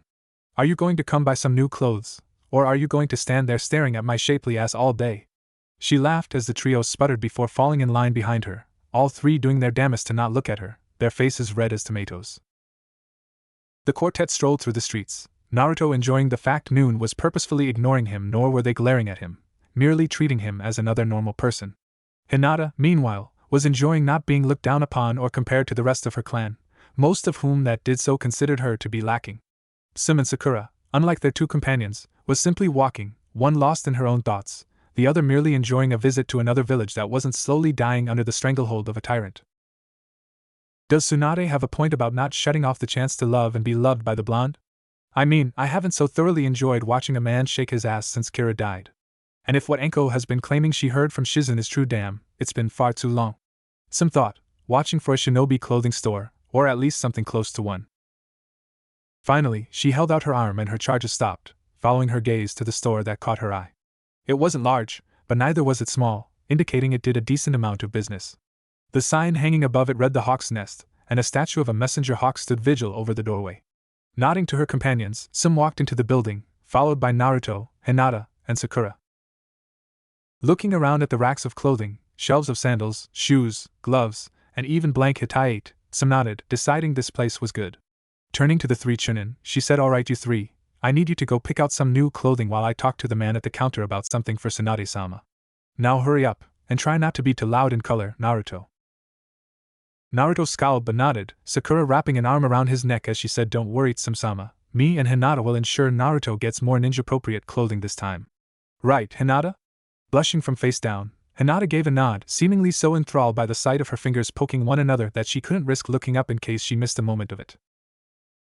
Good. Tsum said, and Sakura nodded, leading the stunned blonde away, followed by Hinata. The former Inuzuka matriarch gave a chuckle as she watched the poor boy being dragged into what most men considered torture, and almost felt sorry for him. Almost being the key word.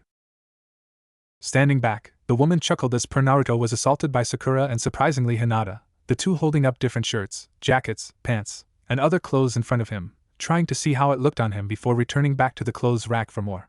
Those that were accepted went into a growing pile on a nearby stool, those rejected were returned to the racks. Finally, after several minutes of being used as a dress-up dummy, several sets of clothes were shoved into his arms, and he in turn was shoved into a dressing room with orders to try them on, and come out to model them. Smiling, Sakura said, well, that takes care of him. Now me and you can get properly dressed too, Hinata. Hinata nodded with a soft smile. The two entered the racks at a more resigned pace than when they'd been helping Naruto, which left Tsum shaking her head as she muttered girls. Tsunade and Shizen walked through the streets, eyes scanning the buildings surrounding them looking for a good hotel, preferably one with its own onsen. As they walked, Tsunade stretched her back, which thrust her buxom chest out, which resulted in several men passing out from massive nosebleeds, and rolled her shoulders, taking a deep breath, releasing it as a deep sigh. Let me tell you, Konoha was slowly beginning to suffocate me, Shizen. After so long being free to go as I pleased, having to stay in one place and be respectful and understanding to a group of hypocritical bastards who crow about the will of fire and Konoha's superiority over the other violent, uncivilized villages while being every bit as violent and uncivilized, it was growing a tumor in my stomach. I know it. Tsunade said, her eldest apprentice looking to her. To be honest, I enjoyed knowing where I would sleep each night and not having to worry about being woken at midnight by you, half drunk and breasts hanging free so we could get a head start on the debt collectors. Shizen replied, and Tsunade grinned as she said, yeah, that was nice for a while. But it couldn't stop the suffocating feeling I was forced to endure. Not to mention the paperwork and having to deal with the scheming, backstabbing, and double-crossing of the council in a never-ending battle to get and retain any scrap of influence or power for themselves and their families. Jiraiya always liked that cloak and dagger political shit, not me. Shizen nodded, having grown to hate that too, as well as the terrible funk it always placed her mentor and closest thing to a mother she ever had. She knew of only 2-3 people that could bring the buxom woman out of the arms of a depressive spiral as they took her close like an old lover before she could build the barrier of indifference around herself again. They were herself, Jiraiya, and the reason for their exodus, Uzumaki Naruto. Damn! I forgot to put it on earlier, Tsunade muttered, and Shizen looked to her sensei curiously, wondering what she meant. She knew the elder woman was already wearing panties, and there wasn't a bra in the world able to contain her massive bosom. Anything else was quite easy to see.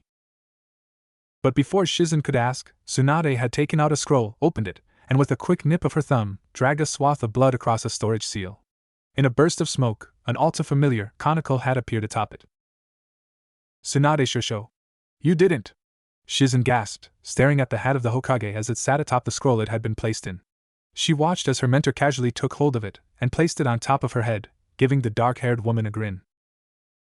The sun was really beginning to bother me, Shizen, Tsunade said, her grin growing, but the woman merely stared at the hat resting atop her master's head, muttering Tsunade Shosho. What? You didn't care when we cleared out the Hokage's library, took the forbidden scroll, or snatched Sensei's Saru contract. But the fact that I took a silly hat has got you shocked beyond belief. You really need to learn to prioritize things better, Shizen, Tsunade said, and the dark-haired woman blinked several times before a soft giggle escaped her throat. And what's so funny? Tsunade asked, and fighting down her giggling, Shizen answered, it's just that you two told me to prioritize better. Tsunade blinked, then realized what the younger woman meant. During their travels, Shizen was the logical, sensible one. The one who had to prioritize what was important for each day, because Tsunade was too emotional and illogical to perform the task. For Tsunade to tell Shizen to prioritize better. The pigtailed blonde joined her student in a good laugh, shoulders shaking as the hat protected her head, and got people on the streets to stare. Wondering why exactly the Hokage of Konoha had deigned them worthy of a visit, no doubt, and a little worried about what it meant for them. Tsum watched as Naruto turned in front of a mirror, studying his new clothes. He was dressed in a pair of tiger orange khakis that hung to his knees, black running with the stitching, including the back and side pockets. He now had his vest on over a black t-shirt, a short-sleeved hooded orange jacket hanging over it, the stopping above the elbows. His pants were held up by a leather belt with several pouches hanging from it, the buckle resembling a fox's head, a pair of fingerless black gloves with metal guards on the backs, and his feet adorned by a pair of black sandals. "Nice choice, Naruto," Tsum said, arms crossed over her chest as she took in the exposed forearms and calves of the blonde, who grinned and said, "Yeah, I like it too." Hinata and Sakura said that it's better than my old jumpsuit, and it isn't as cumbersome either, whatever that means. "Speaking of which, where are those two?" Tsum asked, and Naruto jabbed a thumb toward the dressing rooms and said, "While you were staring at me, they went in there to change together. I don't know why, but apparently they need help doing so." Tsum nodded as she said, "I meant it when I said I liked them, Naruto. Really accentuates your cute ass." "It does what to my butt?" Naruto asked, turning mortified blue eyes on the woman, who grinned and said, "Don't blow a blood vessel, Naruto. All that means is that they show off your butt.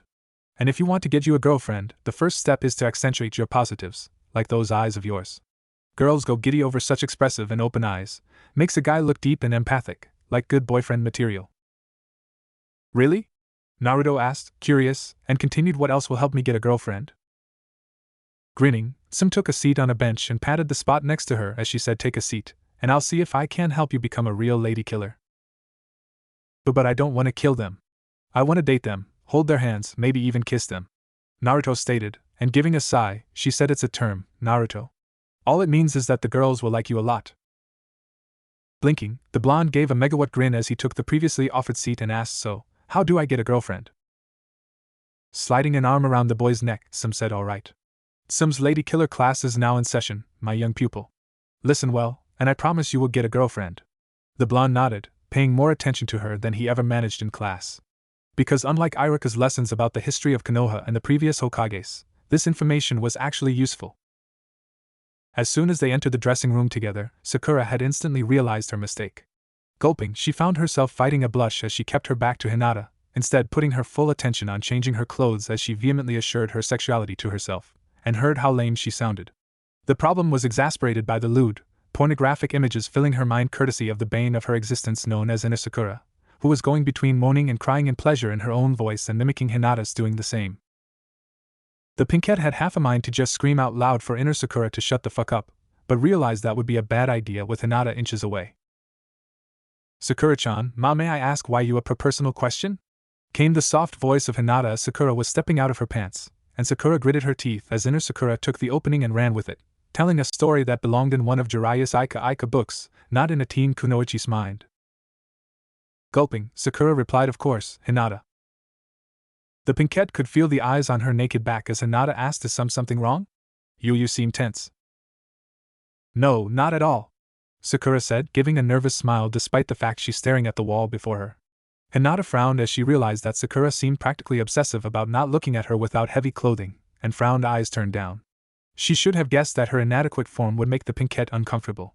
It did the same for her clan. Hinata turned away, muttering, "Oh, I see. I understand. I'll just go." Sakura frowned as she asked, "Why?" Because I'm obviously making you very uncomfortable," Hinata replied, and Sakura's eyes widened as she realized how the emotionally fragile girl had taken her avoidance to look at her. Spinning, she gave a wide smile as she said, "You aren't making me uncomfortable at all." As she did so, her traitorous eyes started taking in the sleek, soft frame of Hinata, now unobstructed by her thick jacket and pants. She quickly found herself torn between sloppily drooling and being bitterly jealous of the lilac-eyed girl's form, which was something even women in their 20s would kill to have. The fact that the only thing keeping Sakura from enjoying every inch of Hinata's body was a pair of orange panties and an orange bra, matching Naruto's old jumpsuit in color, made it harder to look away. Tapping her fingers together, Hinata looked to her clothes, still looking like she wanted to get dressed and run in spite of Sakura's denial of being uncomfortable. Sakura gently patted Hinata on the shoulder and said, "Hinata." Sakura found her mouth suddenly dry, and not wanting to speak the words that she knew needed to be said, lest this happened again. But unlike with Sasuke, her normal confidence and self-assured nature was gone, which was causing her to begin questioning the reason behind that. Shaking it off, she swallowed and said, "Hinata, the truth is that I'm confused."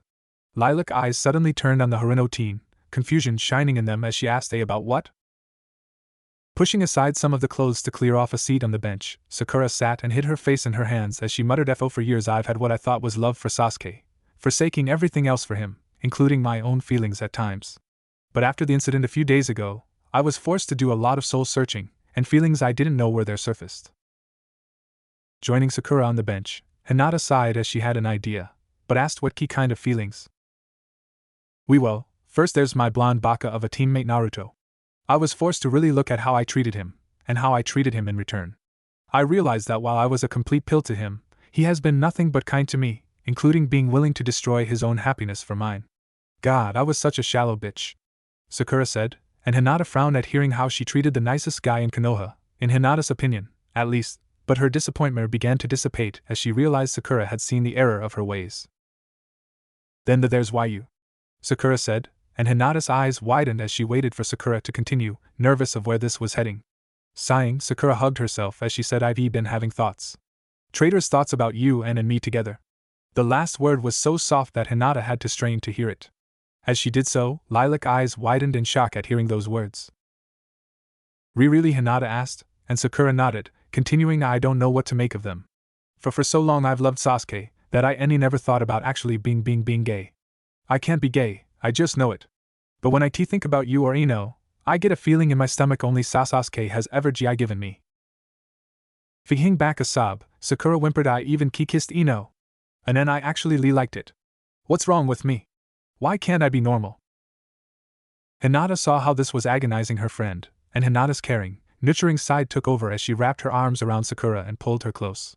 Sakura tensed momentarily at being against the Hyuga's nearly nude form, but as slender fingers began stroking a head of pink hair, green eyes flooded with tears as she wrapped her arms around Hinata and buried her face in the girl's shoulder, tears flowing freely.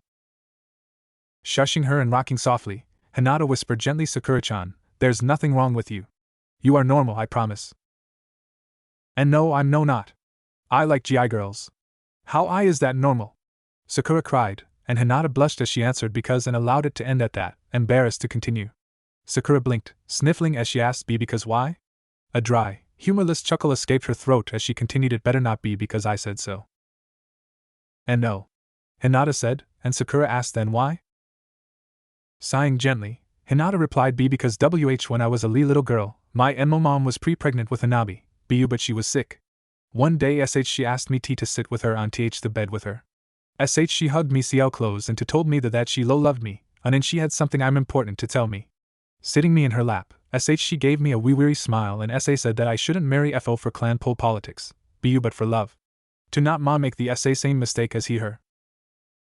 Sakura sat in silence, enthralled by the story as Hinata continued. She told me that she cared for Titu-sama, but didn't love him. She said that there was another person she loved, but could never be with. Who? Sakura asked gently, eyes looked with Hinata's watching the swell of emotions within the lilac-colored depths. Hinata smiled and said her name was Mikoto, Sasuke's mom. She explained how they'd been close as genin, and how they grew to love one another as time passed. But unfortunately, CLA clan politics got in the way, and FO forced them to be apart, to marry men they didn't love to make the elders happy. I was confused at first, and asked if it was okay for GI girls to love each other like boys and girls did in my storybooks.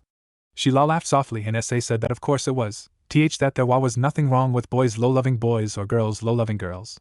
She then kissed my forehead and told me that no matter what, I should always love who I wanted, and not listen to those farts on the elders' co-council. I giggled and told her she was silly, and she smiled, tickled me, and said that I was her little ray of sunshine. Gulping, Hinata wiped the tears from her cheeks and continued. She died a short time later while GI giving birth to Hanabi Mikoto-sama was at the funeral, and she cried like a woman who lost a love and not a our friend cried. I didn't know at the time, but as time went on, I figured it out, and took mom's words to heart. Smiling sadly, Hinata looked to Sakura and asked, and my mom isn't a liar, is she? Sakura smiled back and shook her head as she said, no, I don't think she is. The two sat in comfortable silence before Sakura said, thank you, Hinata. For caring, and for telling me that story. You're welcome. Hinata replied, and Sakura grinned and said we better hurry up and get dressed. Wouldn't want those two perverts on the other side of the door getting any ideas, would we? Sakura-chan. Hinata gasped in astonishment, But the pinkette merely stuck her tongue out and said, "You know it's true, Hinata."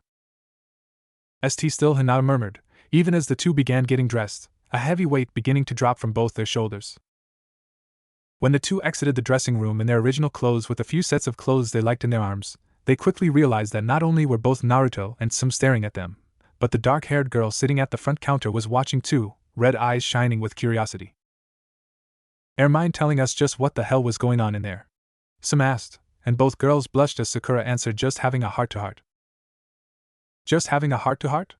Sum asked, an eyebrow raised and a mischievous smirk on her face, to which Sakura waved her hands before her, as she said, "We were not doing that." "I believe ya.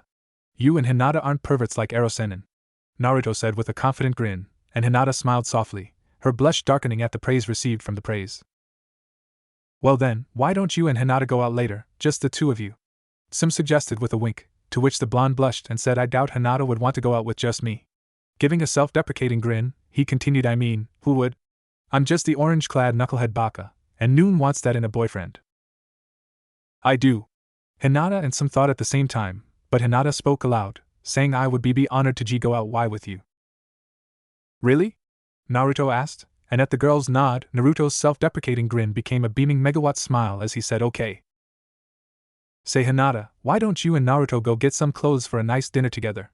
Sum suggested, and watched as the smiling blonde and blushing girl disappeared into the clothing racks. Turning back to Sakura, Sum motioned to the bench and said, "Now you will sit down and tell me what you and Hinata were talking about." "Do I have to?" Sakura asked, and Sum said, "Sakura, I want you to trust me when I say that you can confide in me. No matter what's bothering you, I assure you that you can come to me and I'll do whatever I have in my power to help you." Sakura nodded with a sigh, took a seat, and began telling the Inuzuka matriarch what she told Hinata. Sum sighed as she watched Hinata and Naruto sit nearby with their bags from the store, having a small conversation. Though blushing seriously, the former heiress was slowly becoming more comfortable with talking to the blonde. It was actually quite adorable, though she couldn't stop the twinge of jealousy in her chest at the sight. The twinge was attacked and ferociously stomped down, aided by the knowledge that she set it up in the first place. To stop the jealousy from simmering, she quickly turned her mind to another problem. That being Haruno Sakura and her confusing and conflicting emotions. Sum knew she said she'd help the girl any way she could, but unfortunately there was very little she could do but be a comforting, supportive figure and hope for the best. And as an Inuzuka, she despised being in such a passive role in any situation, especially one where someone she cared for was hurting and it meant she couldn't help them fix it. Rubbing her temples, she turned to the pink-haired girl sitting nearby, who was being unusually reserved at the moment. Of course, the Inuzuka understood, considering the fact she'd spilt her guts not once, but twice in so short a time. The girl was feeling emotionally drained. Sighing again, Sum patted the girl on the shoulder, causing the pinkette to look to her. Sum did the only thing she could at the moment, and gave the child a comforting smile. Sakura returned it with a weak one of her own, before returning to looking at her hands in deep thought. Of course, thinking about Sakura forced the woman to think about her little conversation with the young cashier in the store. Flashback no jutsu. Sum looked over the clothes resting on the counter in 3 piles, one for Naruto, one for Sakura, and one for Hinata. The 3 of them stood nearby, Naruto talking happily to the young Hyuga, who smiled softly, blushing as she listened. Meanwhile, Sakura just stood nearby, watching the duo with something akin to jealousy on her face as she did so. "So what was with the girls in the dressing room?"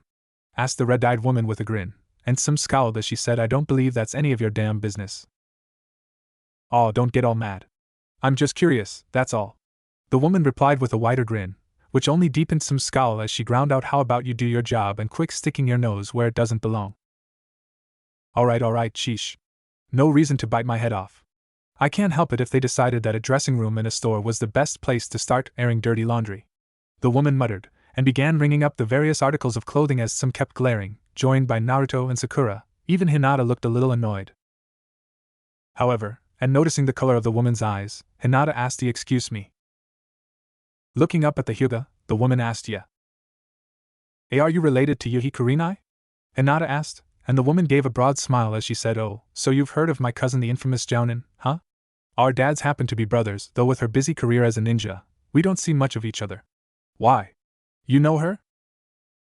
"As she was my Jounin sensei," Hinata answered, and the woman looked at her for a few moments before realization dawned in her eyes as she said, "Oh. You must be the shy Hyuga girl Kurenai spoke of in her letters." Turning to the orange-clad blonde, Her grin grew as she said, "And that must make you Uzumaki Naruto." Naruto nodded with a grin as he said, "Yep. That's me, Uzumaki Naruto."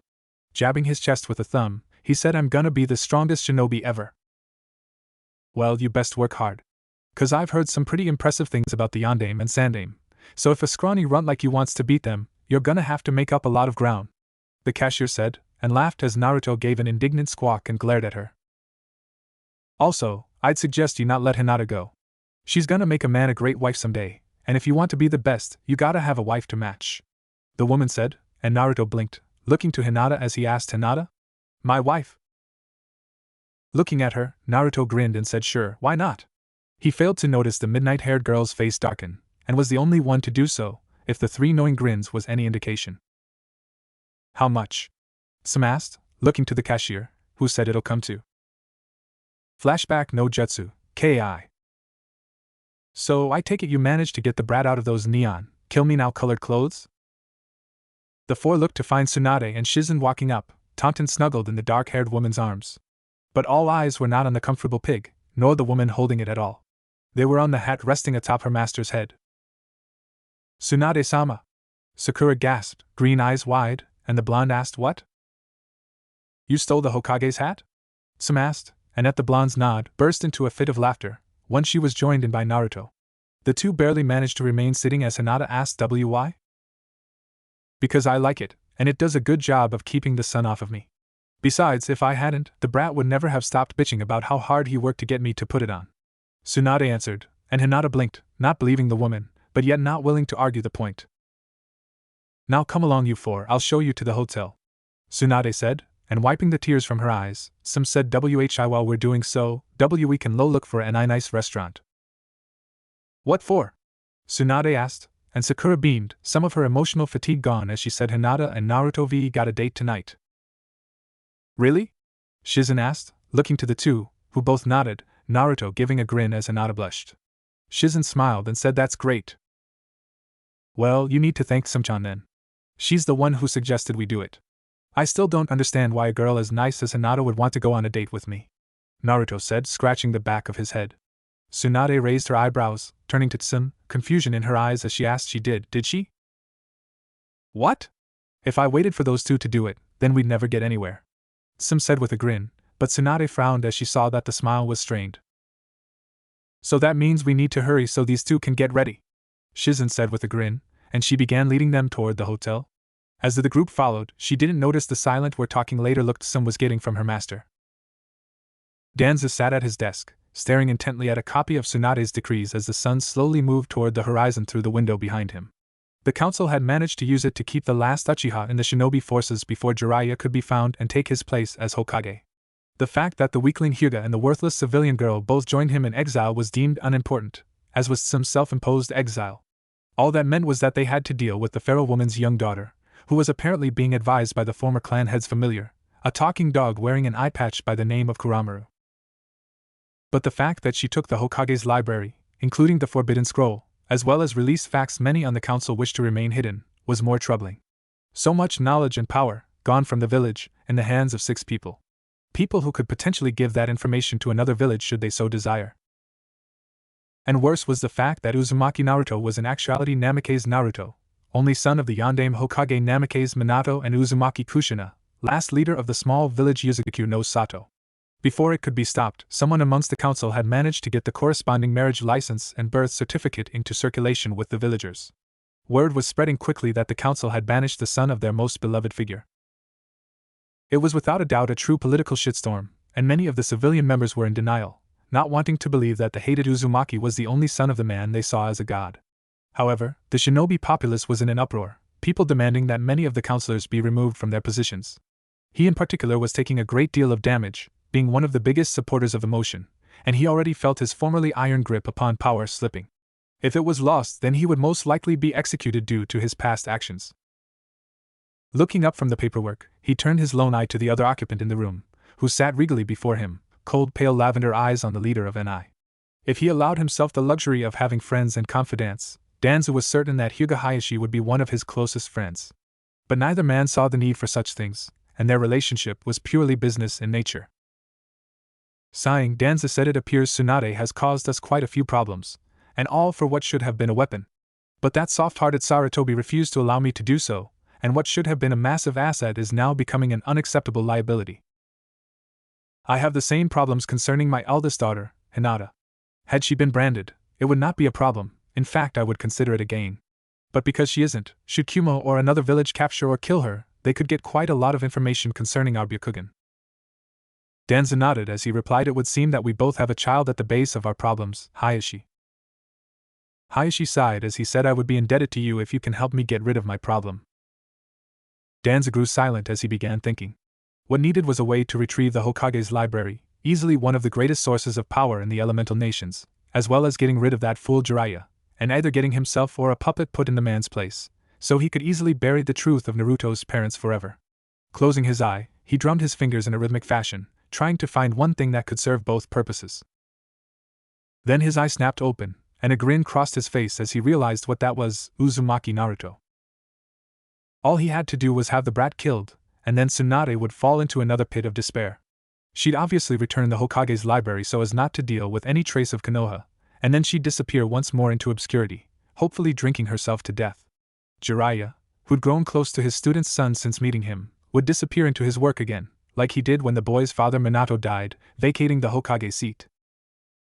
This would leave it open for him to take, either personally or through proxy, as well as having the Hokage's library at his fingertips to use as he saw fit. The fact that a potential superweapon in Naruto had to die to complete the plan was an unfortunate, but ultimately necessary loss in exchange for greater power.